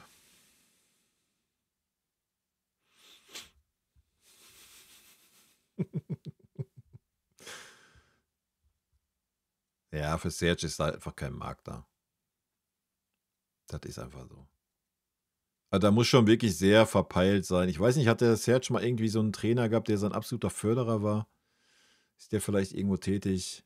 Da musst du schon so einen haben, der ja wirklich so an Serge Mania glaubt irgendwie. Aber ansonsten sehe ich das nicht.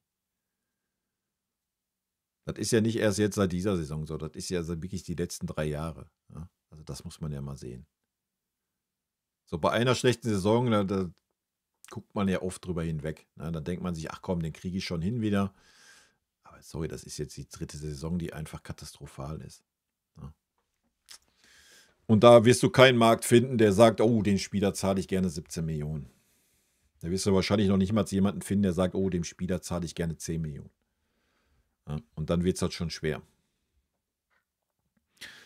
Dann müsste er schon so ein Süle-Move machen und sagen, oh nee, Geld ist mir egal, ich will Titel gewinnen und gehe nach Dortmund. So ein Ding. Ja, aber die Italiener sind doch auch nicht doof. Also Italiener lieben alte Spieler, ja, aber die zahlen auch keine 17 Millionen, Alter. Woher?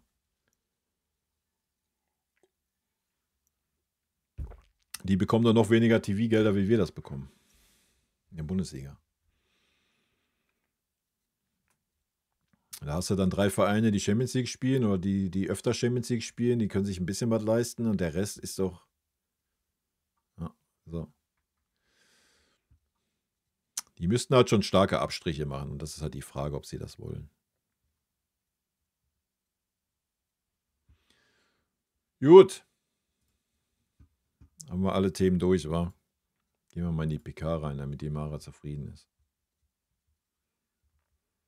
Jetzt kriege ich wieder Ärger nach dem Stream. Dann muss ich doch noch als Ehrenmitglied in den Kimmich-Fanclub, weißt du? Hau ab, Mann. Das Goldstatus. Mitbegründer. Dich bloß fern. Eieieiei. Oh, ich sehe schon Winnie. Oh, wir fangen mit dem Leon an. Oh, Leon wieder ganz adrett gekleidet hier. Ist ja wild unterwegs. Genau, rein in den Bums.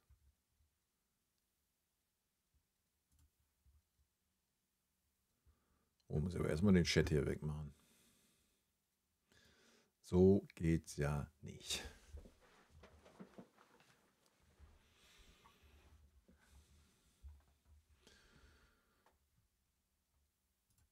Gut, dann gehen wir mal rein in den Bums hier. Wenn wir Ton haben. Haben wir keinen Ton oder? Ach, wir haben keinen Ton. Wartet kurz. Wollte schon mal den FC Bayern die Schuld in die Schuhe schieben, ist so? So ein Ding. Kriegen wir hin.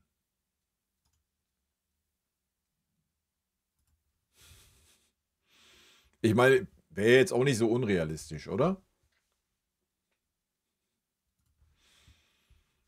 Könnte auch noch meine Cam einbinden, meine Logos. VfL Bochum passt nicht mehr ganz, dann lassen wir die mal besser weg. So, gibt es auch meine Pfanne dazu. Jetzt haben wir. Ja, herzlich willkommen allerseits. Der FC Bayern ist im Westen angekommen und leise bereit heute. für das Achtelfinal-Rückspiel in der UEFA Champions League. Morgen gegen Bayer Leverkusen. Gespielt wird morgen, jetzt gesprochen, mit Leon Goretzka. Servus, Leon. Servus. Für die Pressekonferenz Teil 1. Und dann warten wir auf die erste Frage, bitteschön. Wer möchte beginnen? Aber die, ach doch, sind wir noch in München oder sind wir schon in Leverkusen? Keine Fragen. Reihe 2, vorne auf der rechten Seite, Heiko Niederer für die Bild-Zeitung. Ach, die Bild hat immer eine Frage, Alter. Gut so. Leon, wo spielen Sie nächstes Jahr? Leon, du hast die Saison ja noch nicht so viel gesprochen, aber es war eine durchaus turbulente Saison für dich, glaube ich, mit vielen Aufs und Abs. Im Moment eher Aufs. Kannst du das mal aus deiner Sicht ein bisschen beschreiben? Und es gibt ja auch immer die große Frage, wie geht's weiter? Wie siehst du deine Zukunft beim Club? Ja, ich denke in der Tat, dass es schon etwas schwierig angefangen hat, mit weniger Spielzeiten und das hat ja jeder gesehen, dass ja, der Start in die Saison jetzt nicht allzu viel auf dem Platz stand. Verdientermaßen, muss man aber auch sagen, ne? Ich hoffe, das sagt er noch. Das wäre ja schön, wenn er das mal selber sagen würde, aber die letzte Saison war halt auch wirklich grottig. Ja, so.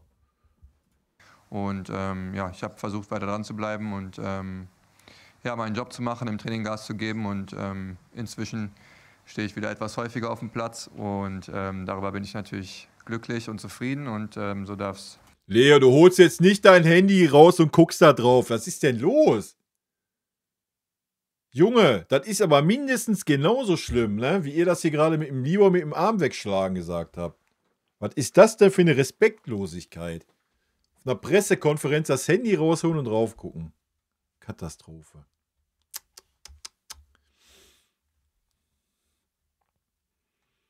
Wieso hat der Leon seine Haare machen lassen?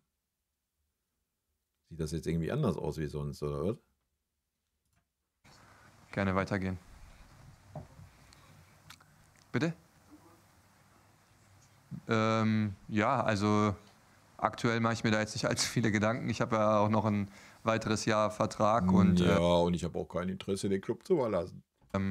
wir haben, glaube ich, in den aktuellen Wochen so viel um die Ohren, dass dafür sowieso Keine Zeit. kein Platz ist. Und ja, aktuell steht sowieso für Haben wir ja bei Fonsi gelernt, ne? Keine Zeit, er wusste gar nichts, von nichts eine Ahnung, alles der Berater.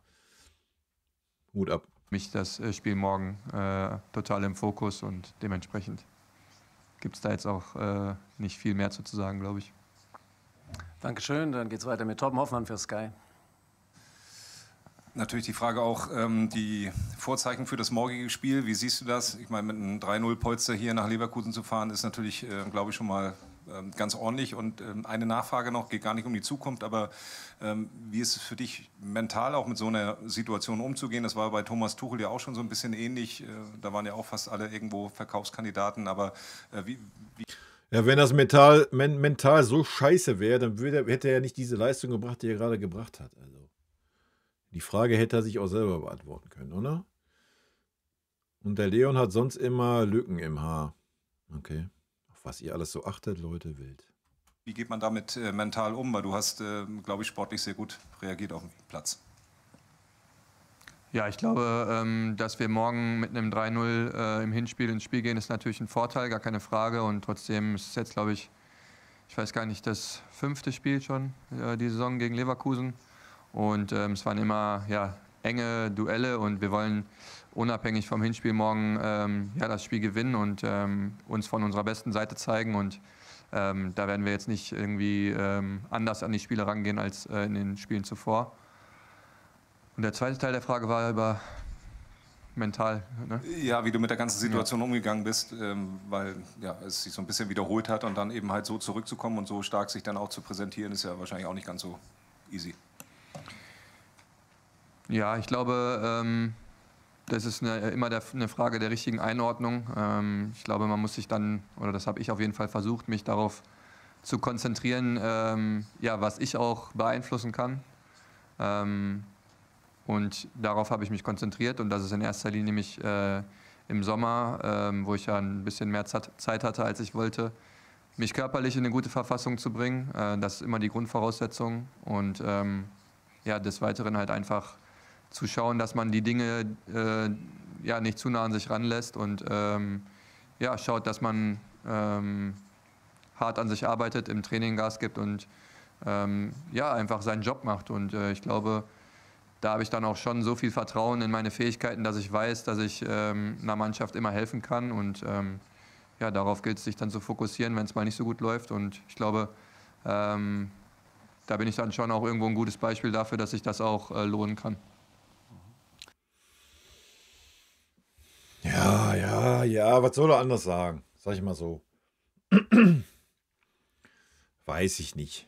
Ja, auch das hätte er auch schon ein Jahr vorher machen können. Ja, und da war schon schlecht. Hätte man sich ja auch schon mal darauf fokussieren können. Also klar, erstmal Chapeau, ja, dass er, wenn er schon den Verein nicht wechseln möchte, dass er da nicht abschenkt, ja, und sagt so, oh ja, alles gut, ich kriege ja meine Kohle drauf geschissen. Das ist schon gut, dass er sich reinhaut und macht und tut. Ja. Lob und Anerkennung meinerseits. Wird für die neue Saison nichts ändern. Ja. Wird auch für die Saison nichts ändern. Er profitiert halt einfach davon, dass die anderen alle verletzt sind. Ja. Und dass man Conny Leimer als Rechtsverteidiger sieht, anstatt im Mittelfeld. So. Das ist der große Punkt, wovon Leon profitiert hat. Sonst wäre Leon kein Faktor in dieser Mannschaft, da bleibe ich bei. Warum? Weil die Spielweise einfach nicht gut in dieses System passt. Ja. Morgen gegen Leverkusen passt sie sehr gut, ja, weil ich davon ausgehe, Leverkusen hat ja auch keine andere Wahl. Die werden Gas geben, die werden kommen, da passt Leon, er wird Raum haben. Er kann seine Aggressivität nach vorne, sein Speed ausnutzen. Ja, da kann er wieder ein sehr, sehr guter Faktor werden, gar keine Frage. Aber in der Regel, wenn der Gegner tief hinten drin steht, ich meine, wir haben es auch gegen Bochum gesehen, was für ein Faktor er da war, schwierig. Ja. Das hat auch gar nichts mit ihm als Person zu tun. Es ist einfach dann in diesen Phasen so. Ja, da sind andere Spieler auf der Position definitiv besser. Ja. Und von daher wird das auch im Sommer schwer haben. Ich meine, wir haben noch einen Tom Bishop verpflichtet, der auch eher ein Achter ist wie ein Sechser, der auch eher kreativer ist. Also es wird nicht einfacher für Leon werden, ja. Aber ich gehe trotzdem davon aus, dass er nächste Saison beim FC Bayern bleiben wird.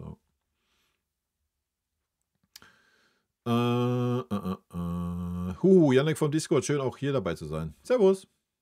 Schön, dass du da bist. Und erstmal danke für dein Prime hier. Vielen lieben Dank. Kommt der Livestream auch als Video danach auf Twitch? Das weiß ich noch nicht. Ich hoffe, das werde ich sehen. Aber auf jeden Fall auf YouTube, ja. Dann ist der Sitznachbar an der Reihe, Stefan Kumberger für Sport 1. Hallo. Leon, du hast ja lange Zeit mit uns nicht gesprochen, hast meistens nur in Anführungszeichen Superflash-Interviews gegeben, wo es sehr sportlich zugeht. Inwieweit war das von dir auch eine Ja, fragt euch mal warum. Ja? Fragt euch mal warum. bewusste Entscheidung, nicht medial aufzutreten? Und wie würdest du dein Verhältnis zum Trainer beschreiben, der ja doch viel Einfluss hat darum, ob du spielst oder nicht?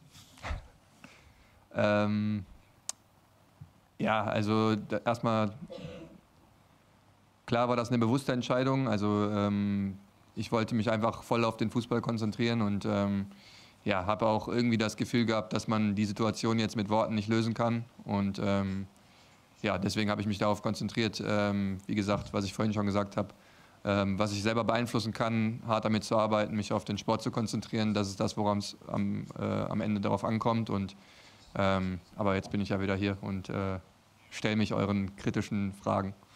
Achso, und das Verhältnis zum Trainer, ja. Also braucht er sich jetzt nicht mehr auf den Sport konzentrieren, sondern kann jetzt wieder wilder Take, ne? Ich weiß.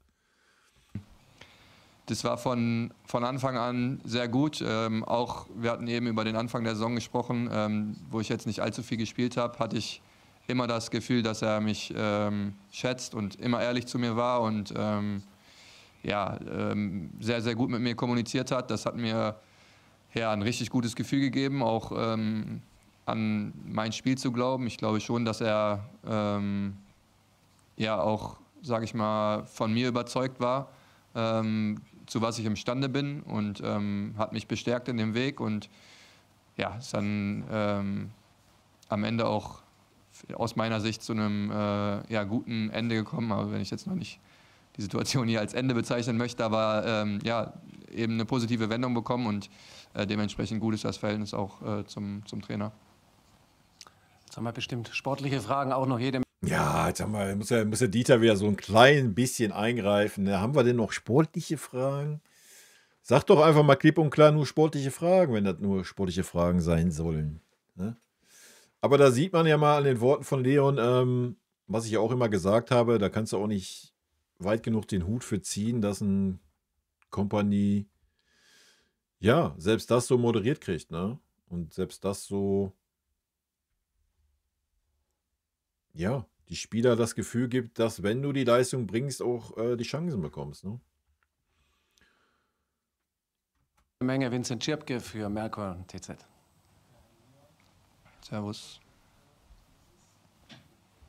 Top. Dann, hallo Leon. Einmal muss ich noch nachhaken, dann kommt eine sportliche Anschlussfrage. Gab es in diesem Prozess, gerade im Sommer, wo du vielleicht signalisiert bekommen hast, dass es schwierig werden könnte, zur Spielzeit zu kommen, mal den Gedanken, den Verein zu verlassen und um aufs Sportliche zu kommen, womit rechnest du morgen? Wie verändert sich der Gegner, wenn Florian Wirtz fehlt? Das ist ja auch ein direkter Gegenspieler von dir auf der Doppelsechs und worauf stellt ihr euch dann ein? Ja, ich glaube, erstmal möchte ich Flo an der Stelle auch nochmal gute Besserung wünschen. Ja, ist natürlich unheimlich bitter für Leverkusen und auch für Deutschland und an erster Stelle natürlich für ihn. Ich glaube, wir werden uns jetzt nicht großartig anders auf das Spiel einstellen. Es sind viele gute Spieler in den Reihen der Leverkusener und dementsprechend ändert das jetzt, glaube ich, nicht allzu viel für uns. Und die andere Frage war nochmal, ach so, ob es Gedanken gab, ja nicht. Ja, der Leon wird alt, so wie ich. Frage gehört, Frage verstanden und dann wieder vergessen. Schon, nee, gab es bei mir überhaupt nicht. Ich war, oder ja, jeder muss ja irgendwie seine Analyse machen. Und die habe ich dann für mich auch gemacht. Und wie ich eben schon angedeutet hatte, war ich schon so davon überzeugt, dass ich ja, der Mannschaft helfen kann. Ich habe vor kurzem die Doku von Thomas Müller geguckt. Ich will jetzt hier keine Werbung für ihn machen, aber... Wieso nicht? Sein Teamkamerad macht doch Werbung für Thomas. Da hat Uli Hoeneß einen Satz gesagt, der mir im Gedächtnis geblieben ist. Da ging es darum, dass er gesagt hat, dass jeder sich, egal ob Platzwart oder Spieler, bei Bayern München die Frage stellen muss, ob er dem Verein helfen kann. Und ja, ich glaube, die Frage konnte ich mir im Sommer mit Ja beantworten. Und das versuche ich Woche für Woche. Das sehe ich als meine Aufgabe. Und ja, ich glaube, da habe ich auch die richtige Entscheidung getroffen. Ja, da gehe ich mit, ne? Analysiert, dass er gerne 17 Millionen verdient. Ja, da gehe ich mit. Die Frage ist, hätte Leon Goretzka das auch so gedacht, wenn man ihm nur 10 Millionen gezahlt hätte? Dass er sich die Frage stellt und sagt, oh ja, ich kann dem Verein noch helfen. Oder hätte er dann vielleicht gesagt, oh, vielleicht kann ich ja Arsenal helfen, die mit 12 Millionen zahlen. Das ist der springende Punkt. Dass man sich die Frage stellt, wenn man 17 Millionen in den Arsch geschoben kriegt und noch nicht mal als Bundesliga-Durchschnitt gespielt hat, ein Jahr vorher aus der Nationalmannschaft geflogen ist. Ich denke, dann ist das relativ einfach. Dass man sich da hinsetzt und das analysiert, das nehme ich ihm auch ab, gar keine Frage, ja, dass man auch selber weiß, jo, das war scheiße, wenn man aus der Nationalmannschaft geflogen ist. Denke ich, ist das immer ein ganz guter Hinweis, dass man nicht gut gespielt hat, ja, keine Frage. Aber nochmal, ja, er wird den Verein, dass er den Verein nicht verlässt, ist doch logisch, Leute. Wird er auch nächstes Jahr nicht tun und gut ist. Da ist man auch selber schuld. So, da müsste man gar nicht den Leon in die Schuhe schieben oder sagen, ey, was weiß ich, kannst du nicht bringen. Doch kann er hat den Vertrag und der Vertrag läuft noch ein Jahr und das ist auch völlig fein. Ja, und nochmal, wenn man dann so reagiert, wie er reagiert und sich nicht hängen lässt, wie es so ein Serge Gnabry tut oder ein Leroy Sané, alles gut. Ja, dann habe ich da relativ wenig Kopfschmerzen mit. Man hat diese Verträge geschlossen und da muss man damit leben und diese Verträge halt auch durchziehen. Ja? Und das ist völlig legitim. Das ist man als Verein dann selber schuld, wenn man solche Verträge schließt. Sollte man vielleicht in Zukunft mal gucken, dass man Verträge vielleicht ein bisschen mehr an die Leistung knüpft. Ne? Das wäre vielleicht mal eine gute Idee. Nächstes Martin Volkmar für Ransat 1. Ja, hallo. Eine Frage. Wo sehen Sie die Mannschaft unter Vincent Kompany, wenn Sie es mit den letzten 2 Trainern... Ach, weiß ich nicht. Also, ich lese mal kurz vor. Ich bin ehrlich, bei Leon glaube ich, dass schon er sich mehr identifiziert mit dem Verein als Serge und Leroy. Boah, das weiß ich nicht. Ja, ich tue mich da schwer mit, wie gesagt, wir können erstmal davon ausgehen, dass alle 3 in der gleichen Gehaltsregion sind. Weiß ich nicht. Ich weiß nicht, ob ein Leon sich mehr mit dem Verein identifiziert, als es ein... Boah. Mag vielleicht sein, ja. Aber wie gesagt, das müssten wir... Da müsstest du Leon halt mal sagen, komm Leon, was hältst du davon? Guck mal, deine Leistungen waren scheiße. Du verdienst gerade 17 Millionen, lass uns mal auf 10 runtergehen. Damit der Verein Spielraum hat. So, das wär mal ein guter Take. Ja? Und dann können wir mal sagen, ob der Spieler sich da mit dem Verein identifiziert oder nicht. Weil wenn er das dann tut und das Wohl des Vereins im Blick hat, dann würde er ja von sich aus sagen, ja, können wir gerne machen. Wenn meine Leistung wieder passt, gehen wir aber wieder hoch. Ja, ist total utopisch, passiert in der heutigen Zeit nicht, brauchen wir nicht drüber reden, ja. Aber ich finde es schwierig, Leute, wir reden über einen Spieler, der 17 Millionen verdient. Ja. Der seit 2 Jahren keinerlei ansatzweise guten Leistungen gezeigt hat, aus der Nationalmannschaft geflogen ist und sonst was, dem Spieler dann zugute zu halten, dass er bei dem Verein geblieben ist und zu sagen, hat er getan, weil er sich mit dem Verein identifiziert. Ja, mag sein, kann sein, Hat aber dann auch 17 Millionen gute Gründe. Ja. Schwierig. Weiß ich nicht. Wie gesagt, ich halte ihm zugute, dass er es halt nicht abschenkt, ja. Definitiv. Dass er dran bleibt, wie er gerade selber sagt. Das ist alles fein. Ja. Und da hat er natürlich einen Serge und einen Leroy auf jeden Fall was davor. Ja, da gehe ich mit. Also, das nehme ich ihm eher ab, dass er sich da reinfightet wie. Also, das nehme ich ja sogar noch mehr den Leroy ab. Ja. Also beim Serge hast du immer den Eindruck, oh, ja, Leute, ey, ob ich jetzt spiele oder nicht, wisst ihr, also mir eigentlich egal. So, ja. Oh. Und dann manchmal hast du so wie jetzt gegen Bochum, hast du den Eindruck so, wie, ich soll jetzt gegen Bochum spielen? Ach du Scheiße. Ja, so kommt der Serge bei mir an, ja, wenn er da mal spielen darf. Da kommt ja selbst der Leroy anders rüber. Beim Leroy, da hast du ja immer das Gefühl, er will, ja, er kann es nur nicht. Er kriegt es nicht hin und macht dann wieder Klick in seinem Schädel und dann ist er wieder die Diva. So, das hast du beim Leon halt nicht. Ja, Leon hat sich reingebissen diese Saison, hat gute Spiele gemacht, hat aber auch schlechte Spiele gemacht. Auch das gehört zur Wahrheit, ja, das müssen wir auch mal sagen. Aber selbst die guten Spiele, die er gemacht hat, waren niemals 17 Millionen Jahresgehalt wert. Niemals. Niemals. Ja. Maßlos überbezahlt, dieser Spieler. Und das ist auch ein Fakt. Und das ist auch ein Fakt, warum er bei unserem Verein noch ist. Ja. Vergleichen. Was ist dieses Jahr drin, vor allem in der Champions League aus Ihrer Sicht? Und vielleicht abschließend noch, wie gerne spielen Sie in dieser Mannschaft, die ja jetzt auch eine Perspektive durch die Vertragsverlängerung von einigen Spielern hat? Ja, auf jeden Fall. Ich fühle mich sehr wohl in der Mannschaft. Ich fühle mich sehr wohl mit der Idee, wie wir Fußball spielen. Das passt, glaube ich, sehr gut zu mir. Und allein dieser Satz ist für mich völliger Schwachsinn. Sorry. Sorry, Alter.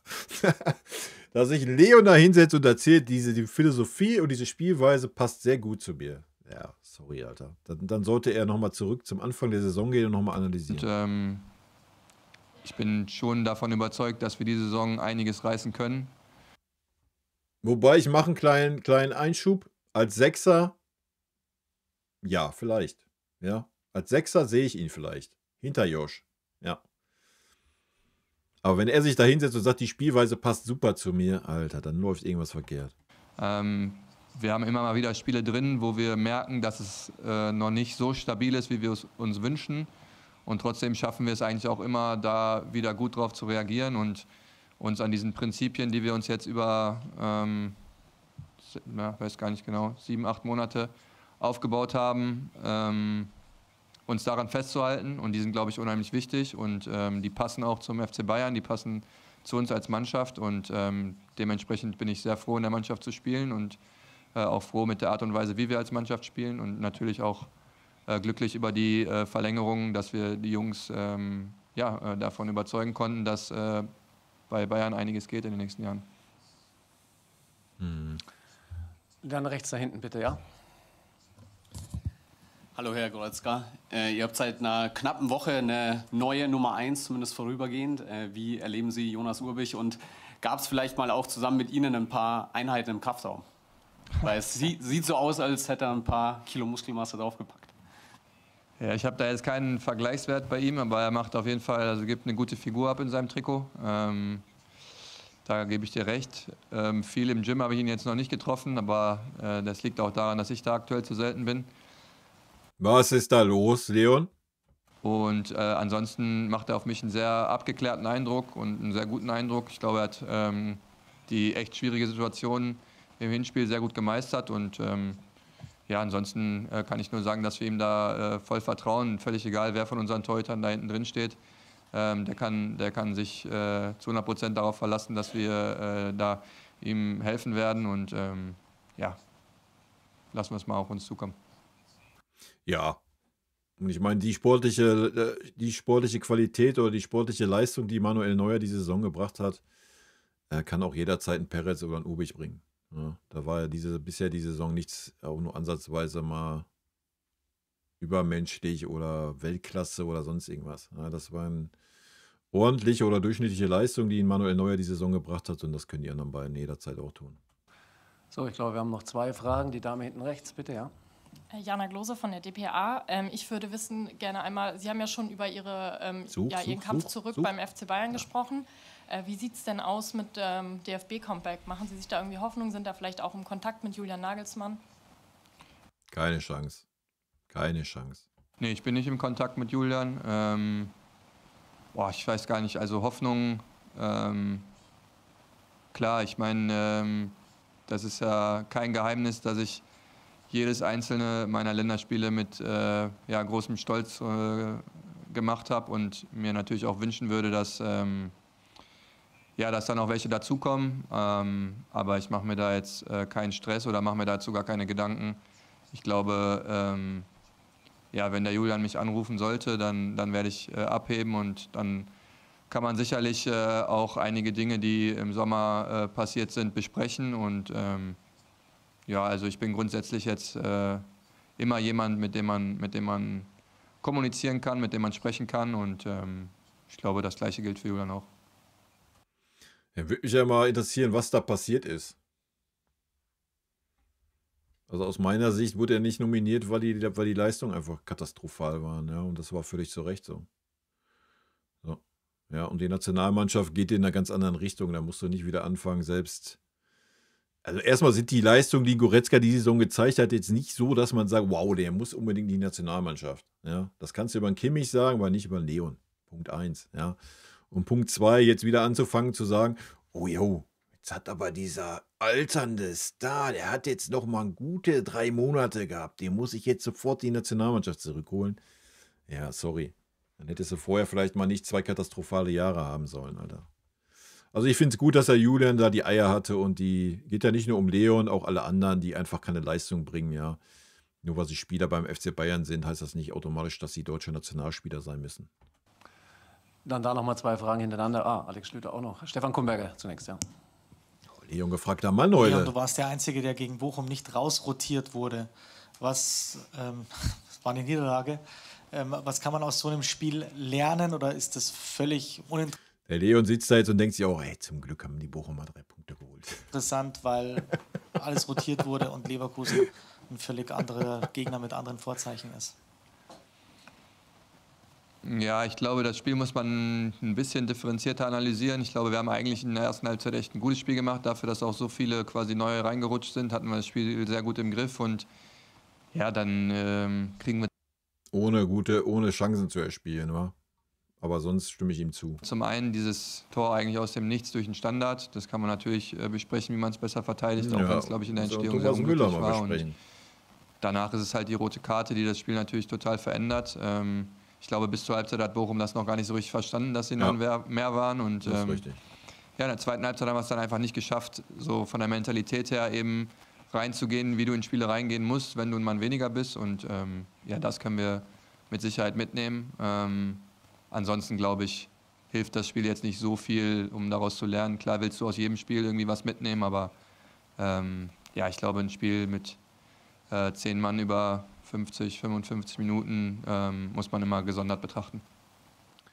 In der letzten Reihe Alex Schlüter für Prime Video.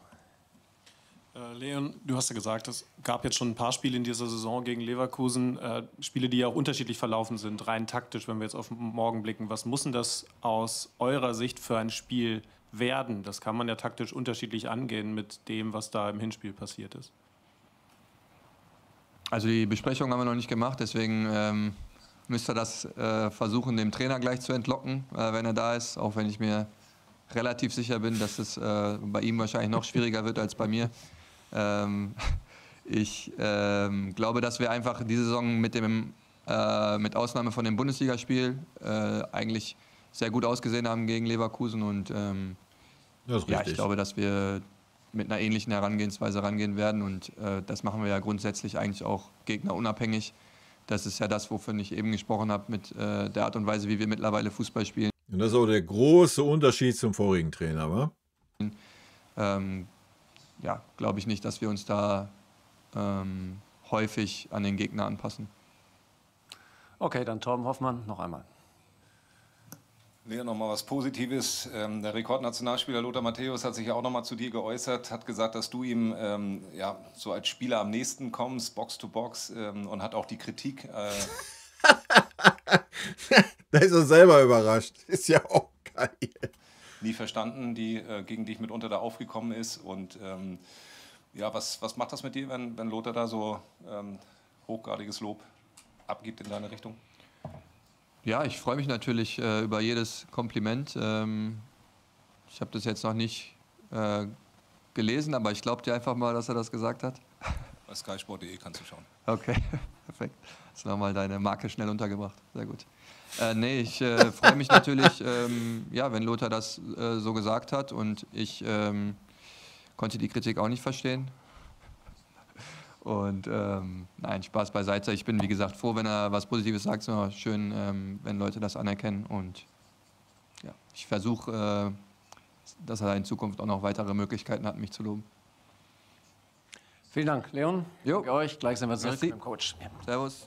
Servus. Naja, wenn er die Kritik wirklich nicht lassen wir, sonst geht das hier wieder in eine ganz wilde Richtung. Gut.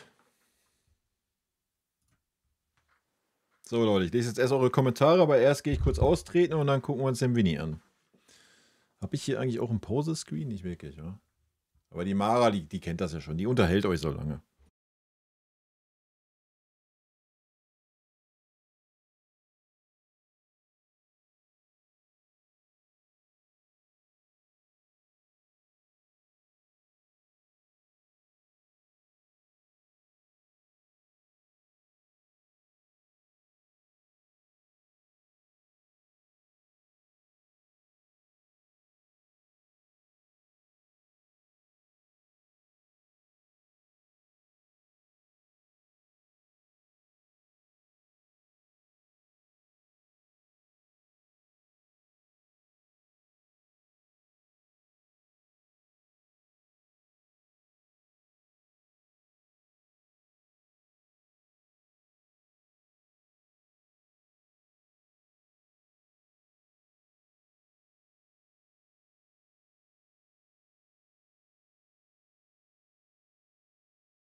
Alto Belly.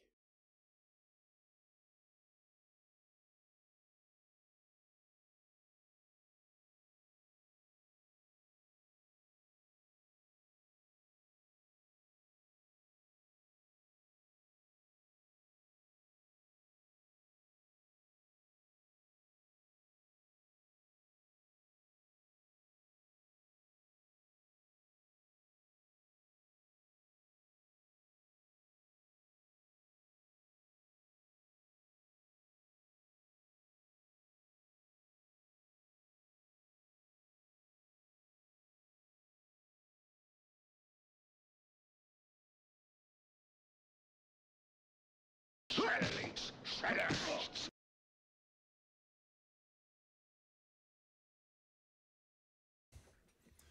ist hier für Stille? aber eine Frechheit. Ah.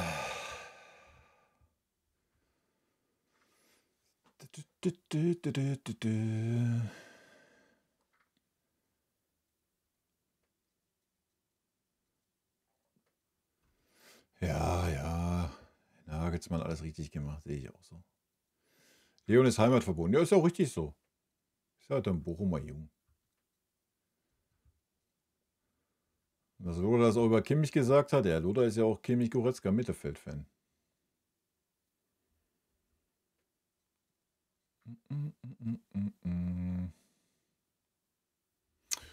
Ja, dass Winnie ein Segen ist, ja, sehe ich ja genauso. Ne?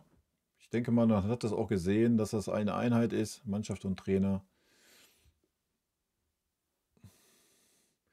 Ob das dann am Ende irgendwie ansatzweise für irgendwas in der Champions League reichen wird, werden wir sehen. Ne? Werden wir sehen.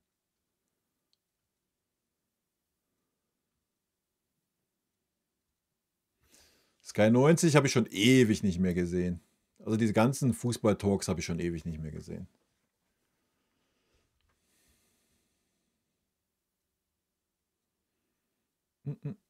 Aber ja, Ben brauchst du ja nicht angucken, die PKs, ne?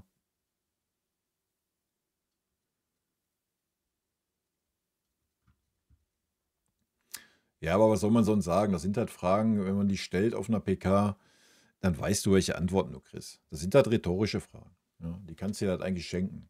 Also da wird sich doch kein Spieler oder kein Trainer hinsetzen oder ein Manager und dir irgendeinen Stand zwischen irgendeiner Vertragsverhandlung sagen. Ja, wie ist denn der Stand mit Herrn Kimmich? Ja, also es ist so, eigentlich habe ich 21 Millionen geboten, dann hat der Aufsichtsrat gesagt, nee, das geht nicht und Handgeld kriegen wir schon gar nicht hin. Dann hat der Josh gesagt, ja, er will aber mindestens 20 haben, auf dem Handgeld wird er vielleicht auf 5 runtergehen. Dann hat der Aufsichtsrat hat dann gesagt, ja, machen wir vielleicht. Und dann haben wir uns sonntags getroffen, dann haben wir Käffchen getrunken und dann haben wir mit dem Josh mündlich festgelegt, ja, komm, wir machen 20 und alles bleibt, wie es ist und du kriegst die Binde, wenn der Manu den Arm verliert. Und ja, das ist der Stand jetzt. Und wir warten jetzt darauf, dass der Anwalt vom Josh das geprüft hat, weil er ja selber verhandelt. Und wenn der sein Okay gibt, unterschreiben wir den Vertrag und dann werden wir das nächste Woche Dienstag verkünden. Ja. Leute, was ist los, ey? Was für eine Welt leben wir?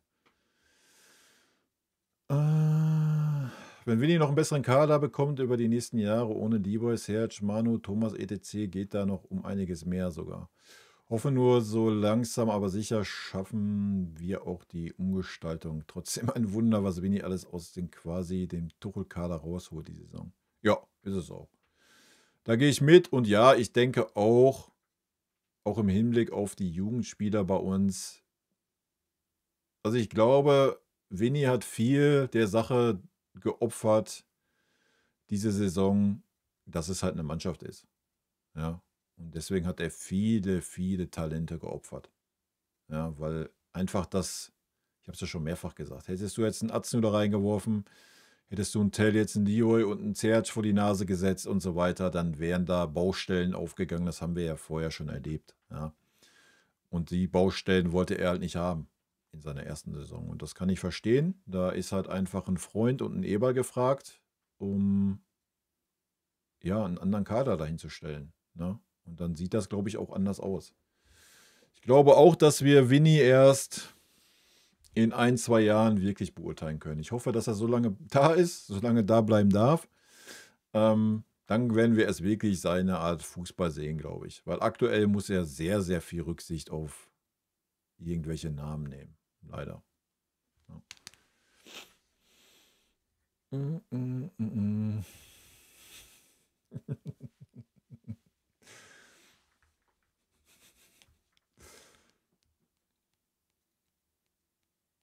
Glaubst du, dass wir die Champions-Sieger gewinnen? Nee, glaube ich nicht. Aber im Fußball ist alles möglich. Was ich glaube, spielt eh keine Rolle. Also ja, das Leverkusen-Hinspiel hat mich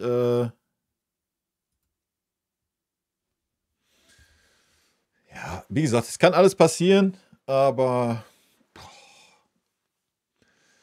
Das Problem ist, wir sind einfach in der Offensive super, super abhängig von Harry Kane, Jamal Musiala und Michael Olise. So. Sollte nur einen dieser Spieler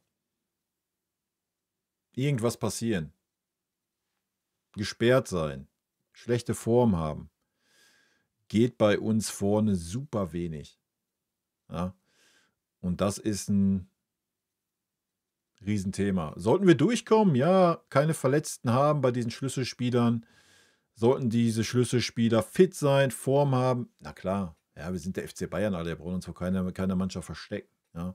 Aber es ist nun mal Fakt, wir haben es ja jetzt auch nochmal gegen Bochum gesehen, alles, was dahinter kommt, hat absolut keine Champions-League-Qualität, Alter. Ja. Da musst du wirklich hoffen, dass Leroy mal wieder eine Goldstunde hat oder Serge. Selbst King, ja, King spielt ordentlich, aber selbst der Einfluss ist relativ gering aufs Offensivspiel, wenn wir ehrlich sind. Ja. Ja. Dazu hast du jetzt wieder Kimmich, Goretzka im Mittelfeld. Das haben wir über Jahre gesehen.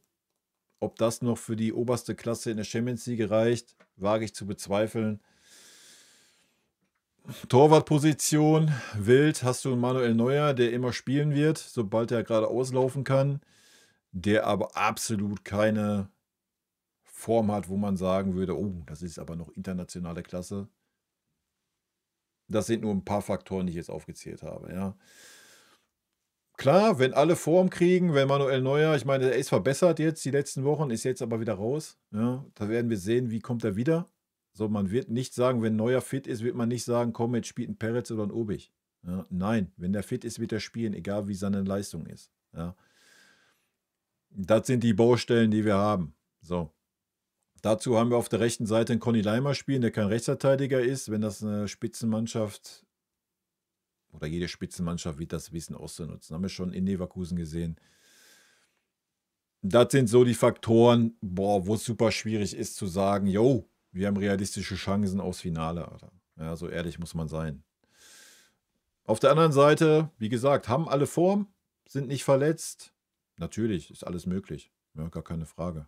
Und du musst ja auch nicht immer die bessere Mannschaft sein, um das Spiel zu gewinnen. Das haben wir ja oft genug diese Saison auch schon gemerkt. Also von daher, nichts ist unmöglich. Ist es gerade objektiv realistisch aus meiner Sicht? Nee. Muss ich leider nein sagen. Ja, aber das ist ja schön. Immer wenn ich kein gutes Gefühl habe, läuft es meistens gut. Und von daher ist Hoffnung da. Eine Meinung zu Palinja kann sich im Moment, glaube ich, keiner bilden bei uns. Also ich habe die EM exzessiv geguckt. Ich habe jedes Spiel von Palinja gesehen und das war eine absolute Maschine. Ja. Wenn er nur 80% dieses Leistungspensums bei uns bereit wäre abzurufen, wäre das eine absolute Maschine. Aber dann kannst du einen Kimmich nicht aufstellen. So, das passt halt einfach nicht zusammen. Du musst dich entscheiden, entweder Kimmich oder Palinja und wir haben uns entschieden für Kimmich und damit ist das Thema Palinja vom Tisch. Palinja neben Kimmich aufzubieten, da nimmst du dir mindestens einen halben bis einen ganzen Spieler raus. Das ist völliger Schwachsinn. Ja. So, das ist das Thema. So. Und was willst du beurteilen gerade beim Palinja? Er hat gespielt, verletzt, gespielt, verletzt, gespielt, verletzt, gespielt, verletzt, gespielt, private Probleme, verletzt. So, was willst du da gerade beurteilen? Kannst du nicht. Ja. Schwierig. Gut, jetzt gehen wir mal in den Winnie rein. Gucken, was der Winnie sagt. Ich weiß eh, was er sagt, aber hey. Schauen wir mal, ob wir recht behalten. So, man sollte einen Ton noch machen. Ne? Ja, ich finde, wenn man Trainer ist von Bayern, ist es manchmal mental immer ein bisschen einfacher, glaube ich. Weil das Einzige, was man hier immer will, ist Siegen, Gewinnen. Und man kann jetzt nicht in dieses Spiel reinkommen. Und natürlich am Ende wollen wir die Ergebnisse holen, die uns in die nächste Runde weiterbringt. Aber wenn ich jetzt anfange, wenn wir ein Spiel anfangen, können wir nur anfangen mit als Hauptpriorität, dass wir das Spiel gewinnen. Und das hat auch seine eigene Geschichte. Auf der rechten Seite Nikolaus Linner für die Bild-Zeitung. Hallo Trainer, heute im Laufe des Tages ist die Diagnose bei Florian Wirtz rausgekommen. Er hat sich schwerer verletzt, wird für mehrere Wochen ausfallen. Inwiefern hat das Ihre Planung, Ihre Gedanken für das Spiel morgen verändert? Weißt du, das ist genau wie umgekehrt. Diese Fragen, ey.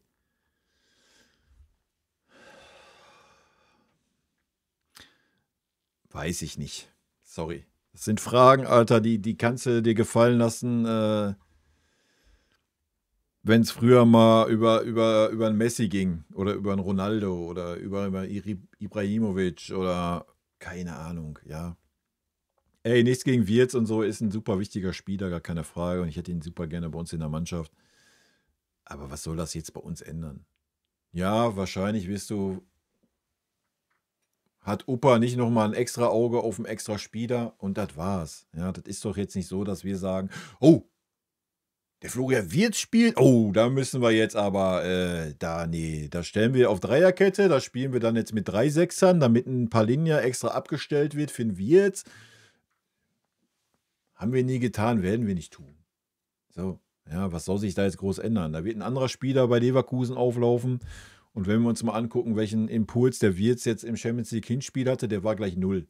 Ja, also ist es vielleicht auch noch nicht mal unbedingt eine Schwächung für Leverkusen, wenn da jemand anderes aufläuft.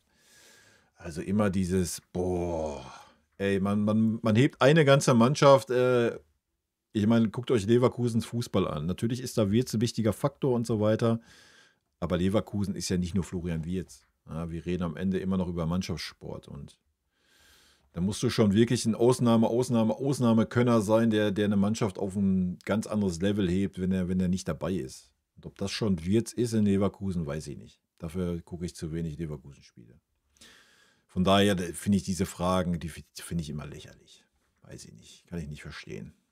Nehmen Sie da irgendetwas anders vor? Wie beeinflusst das Ihre Gedanken? Ja, also erstmal, das ist natürlich schade. Ich meine, wir wünschen ihm eine gute Besserung. Ich glaube nicht, dass wir ein Spiel anfangen und hoffen, dass ein Spieler sich verletzt oder so. Also, aber er bleibt natürlich ein Unterschiedsspieler und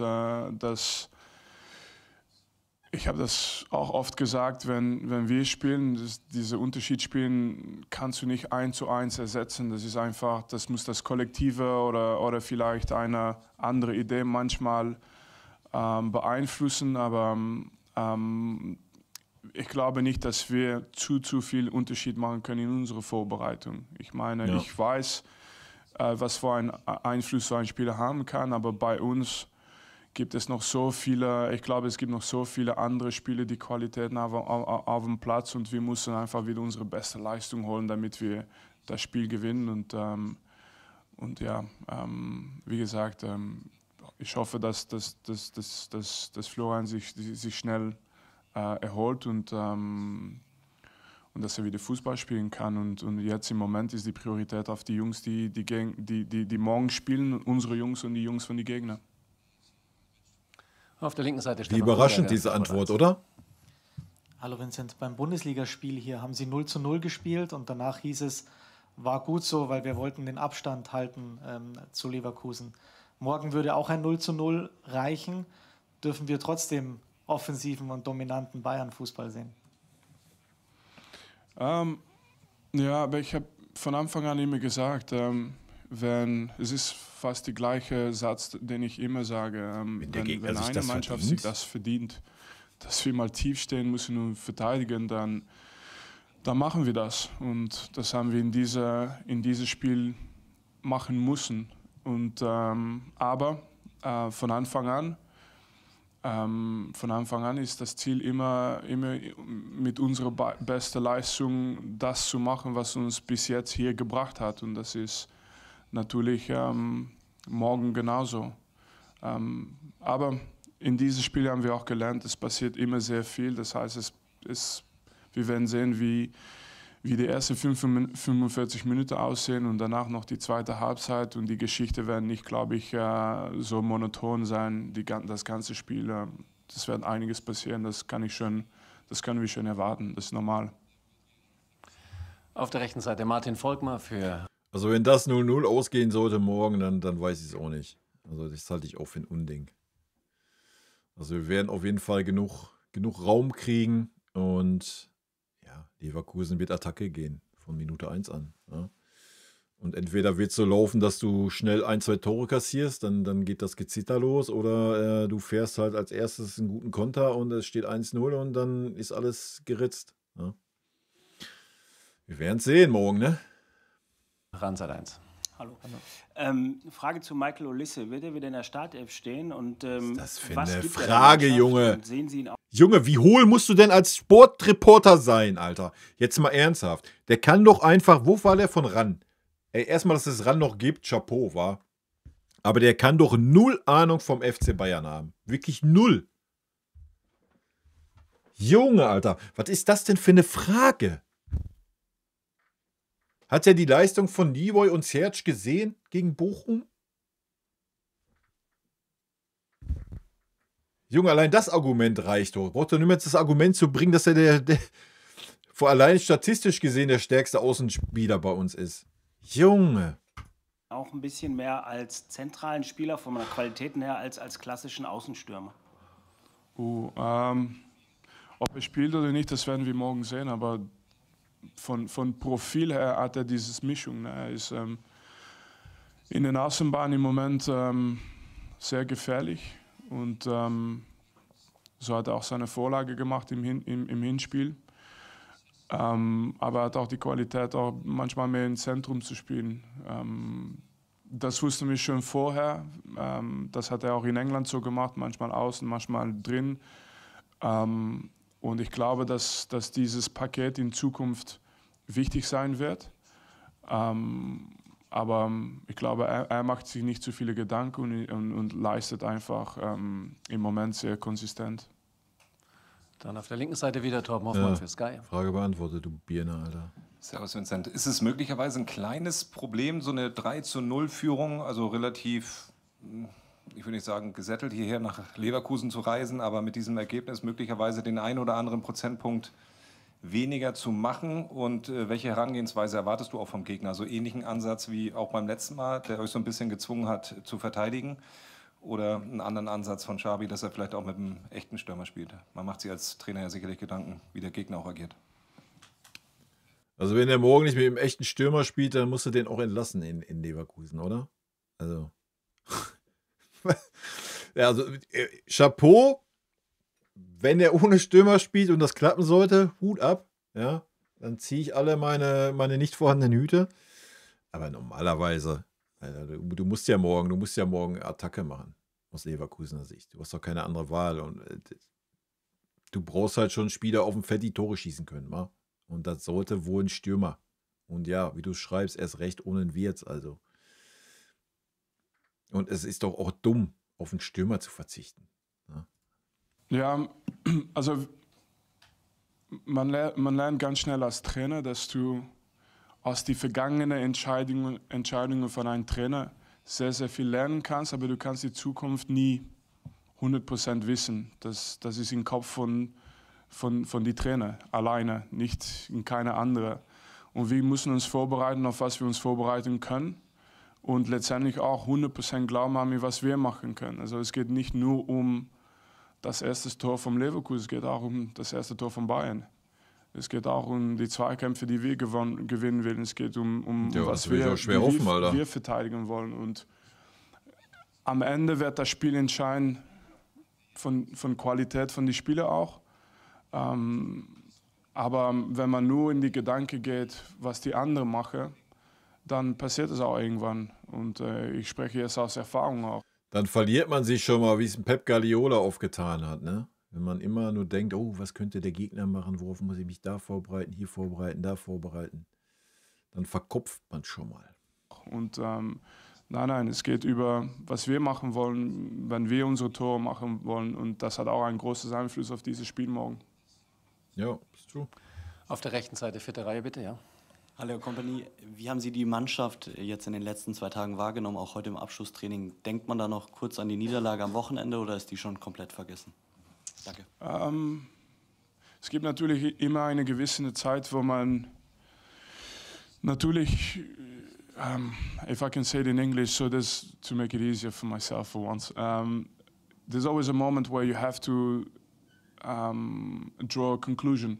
I think to every game, to every defeat, it's really important to not take a defeat into the next game. But that's just a habit you need to have every time. So of course, you have this moment where you want to first conclude the last game and make sure that we can rationalize it, and then after that the only priority is the next game, and this game obviously is easier to put forward as really important, and because the players know, and it wasn't so long ago, and therefore I think as long as you conclude the last game, you can go into the next game and only look forward to the job you have to do then. Und dann kommt ja noch dazu, dass eher wahrscheinlich die Mannschaft wieder auf 9 Positionen verändert wird. Ja. Ich gehe mal davon aus, dass ein Leon in der Startelf steht, wenn er schon heute auf der PK ist, und ein Urbich wird auch spielen. Aber der Rest wird ja wahrscheinlich wieder komplett nicht mehr auf dem Feld stehen. Ja. Auf der rechten Seite Nikolaus Linner für die Bild-Zeitung. Obwohl Minje hat er ja schon in der Startelf. Der vielleicht noch. Wir hatten vor Ihnen eben Leon Goretzka hier. Seine Geschichte ist eine besondere, weil ihm vor der Saison gesagt wurde, dass er schwer haben würde, und auch anfangs der Saison hat er echt wenig gespielt. Jetzt kommen wir in die heiße Phase der Saison und er spielt eine wichtige Rolle. Können Sie erklären, was sich getan hat bei Leon, damit Sie jetzt wieder ganz offensichtlich auf ihn bauen, und welche Rolle spielt er in Ihren Gedanken für die Zukunft auch? Alter, dass die Leute das aber einfach nicht raffen, oder? Jetzt mal ernsthaft, warum spielt denn ein Leon gerade? Ja, weil er es ordentlich macht, aber er spielt doch auch, weil ein Pavlovic verletzt ist. So, deswegen spielt ein Leon. Ja? So, das ist doch schon mal ein ganz großer Faktor. Und der andere ganz große Faktor ist halt auch, dass ein Palinja einfach 0 angekommen ist bei uns. Und das sehr wahrscheinlich auch nicht mehr wird. Ja? Und der dritte große Faktor, dass man Conny Leimer als Rechtsverteidiger sieht. Was völliger Schwachsinn ist in meinen Augen. Deswegen ist Leon überhaupt eine Option in der Mitte. Also, Junge, jetzt daraus wieder zu konstruieren, oh ja, Leon ist so wichtig und du musst den Vertrag verlängern nächstes Jahr und... Alter, bleib mir weg, ey. Das ist eine Geschichte, die so oft passiert im Fußball. Du hast immer 2 Entscheidungen. Entweder hörst du auf zu arbeiten und sagst, okay, das ist nicht für mich, oder du machst einfach weiter und du versuchst. Ja, das ist auch richtig. Das ist ja, was ich vorhin sagte, wo wir auf Leon reagiert haben. Ne? Das musst du Leon noch zugutehalten. Dass er halt nicht sagt, ach ja, mir scheißegal, Hauptsache ich kassiere mein Geld. Nee, dass er arbeitet, sich reinhaut, und das ist doch alles fein. Ne? Und deswegen ist er ja auch eine ernsthafte Alternative. Aber nochmal, er profitiert natürlich von vielen, vielen anderen Faktoren. Und irgendwann kommt dieses Moment, wo entweder spielst du hier oder entweder spielst du woanders, aber du bist ready. Und das ist einfach passiert für Leon. Der hat immer weiter gekämpft, weiter trainiert. Und es war nicht einfach und er war nicht glücklich. Und es war auch gut von den Vereinen, dass die Verein ehrlich war. Ich glaube, dass es auch wichtig ist. Man kann nicht nur alles im Negative sehen. Das war auch wichtig. Aber danach hat er auf dem Platz gesprochen. Und als Trainer wünscht man sich das immer für alle, für jeden. Wir sagen das auch immer. Das ist immer am Anfang der Saison auch die Geschichte. Man weiß, wer anfängt das erste Spiel, man weiß nie, wer in die Finale spielt. Ich habe das immer so erlebt in meiner Karriere. Aber dieses, auf Englisch gibt es ein schönes Wort davor, Resilience, was ist auf Deutsch? Ja, dieser Widerstand, dieses mentale Widerstand.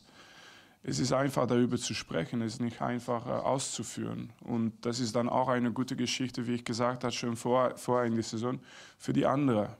Weil es gibt jetzt vielleicht einige andere Spieler, die glauben, was passiert jetzt mit meiner Situation.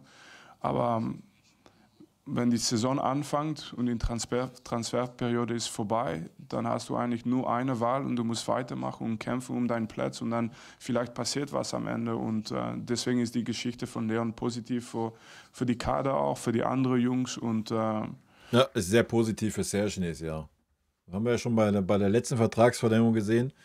Ich glaube, das war das einzigste Mal, dass Serge mal ein halbes Jahr durchgehend gute Form hatte. Ne? Also, Serge muss liefern nächstes Jahr.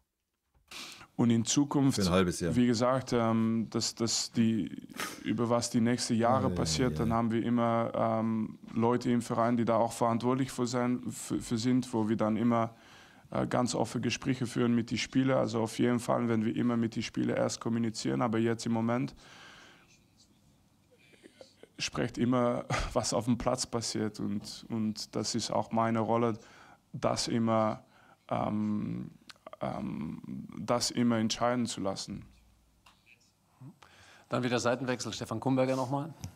Anschlussfrage zu Leon Goretzka. Was haben Sie persönlich konkret gemacht mit Leon? Er hat gesagt, er hat sich immer gut aufgehoben gefühlt bei Ihnen. Wie haben Sie diese Resilienz und diese Widerstandskraft bei ihm gepflegt? Haben Sie da viele Gespräche geführt? Sie werden ja nicht nur zugeschaut haben, wie er trainiert, sondern Sie werden ja da auch aktiv gewesen sein.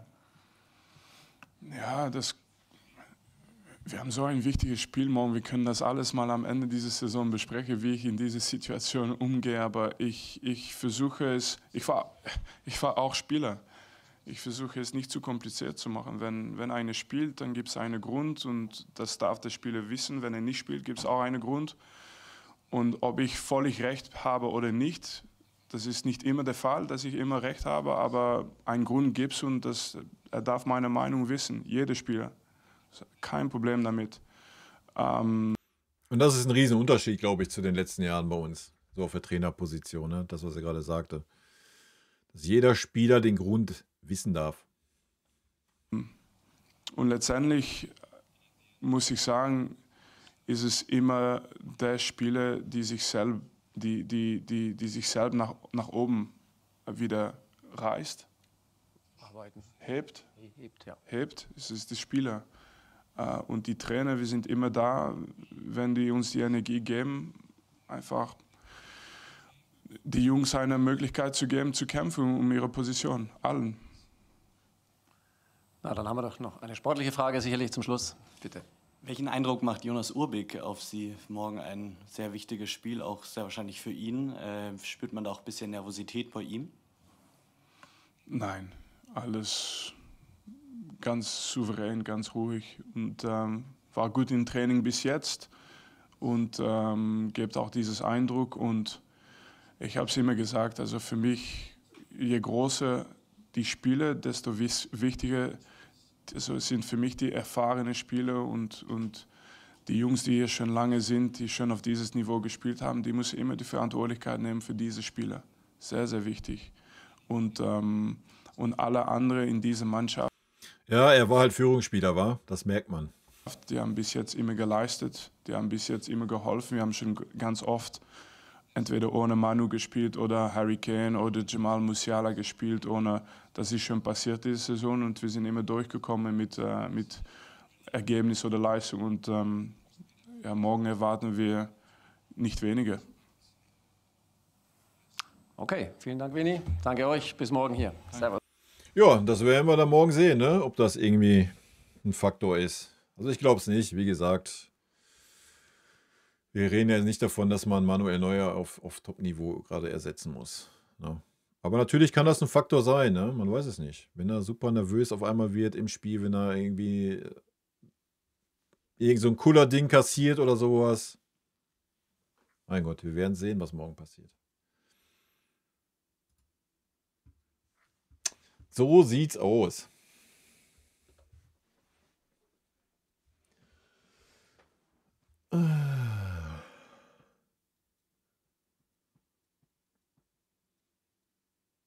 Naja, um jeden Zweikampf wird es nicht nur in den ersten 20 Minuten gehen müssen. Ne? Also ein Spiel geht 90 oder 120 Minuten. Wir werden es sehen.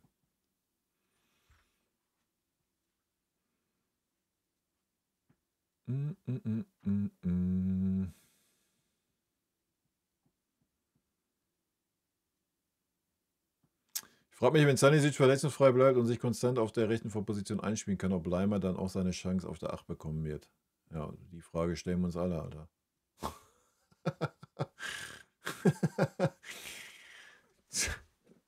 Ich sage ja, Conny Leimer ist für mich der Achter, wenn du dieses System spielst. Wenn du Vollgas presst, dann ist Conny Leimer dein Achter, Alter. Ja?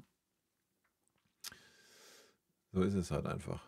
Aber haben wir leider noch nicht gesehen in diesem System. Vielleicht wählen wir das eines Tages. Ich bin gespannt.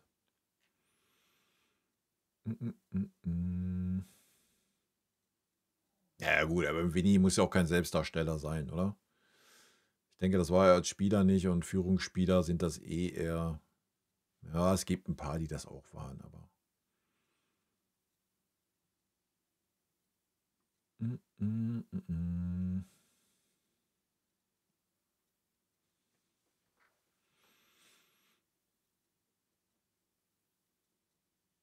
Genau, der Josh macht dann den Tanat, zieht sich die Handschuhe an und gut ist.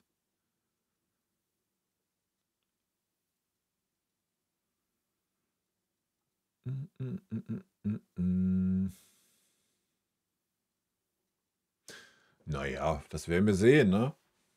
Das werden wir sehen morgen. Also ich denke, wir werden morgen sehen. Und das ist auch gut so. Wir werden morgen herausfinden, ob das Spiel in Leverkusen wirklich der Sache geschuldet war, dass wir einfach platt waren. Oder ob es der Sache geschuldet war, dass Leverkusen einfach so stark war. Ne? Weil wenn das morgen wieder so ähnlich läuft wie das letzte Spiel, dann wird es nicht daran gelegen haben. Ne? Wir werden sehen.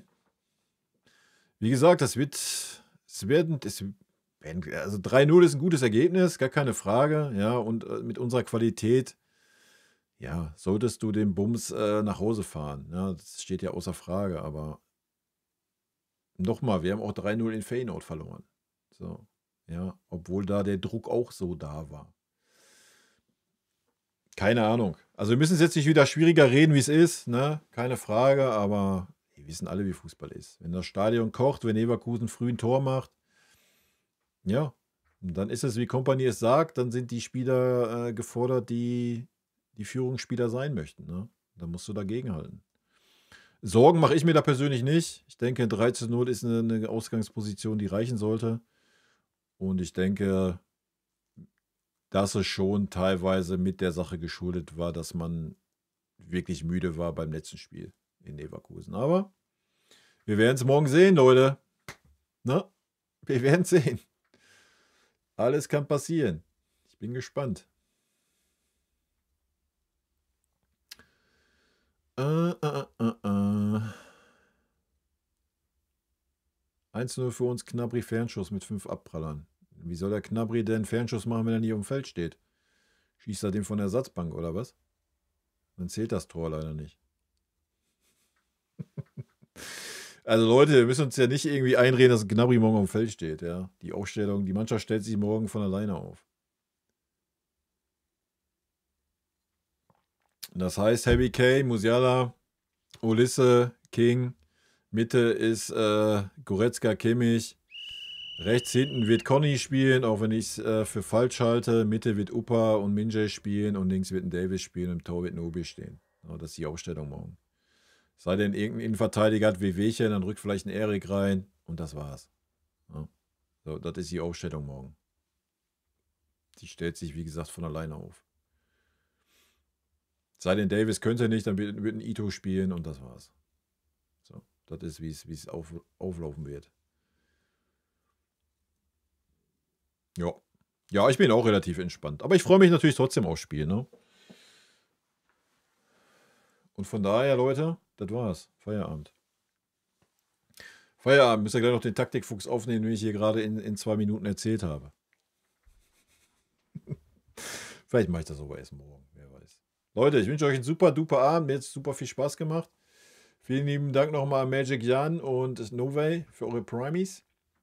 Und ja, wir sehen uns nächste Woche Montag wieder. Ne? Und dann hoffentlich mit einem positiven Talk und dem Ausblick auf unseren nächsten Gegner in der Champions League. Ne? So ein Ding. Leute, schönen Abend, haut rein. Habt eine gute Zeit. Bis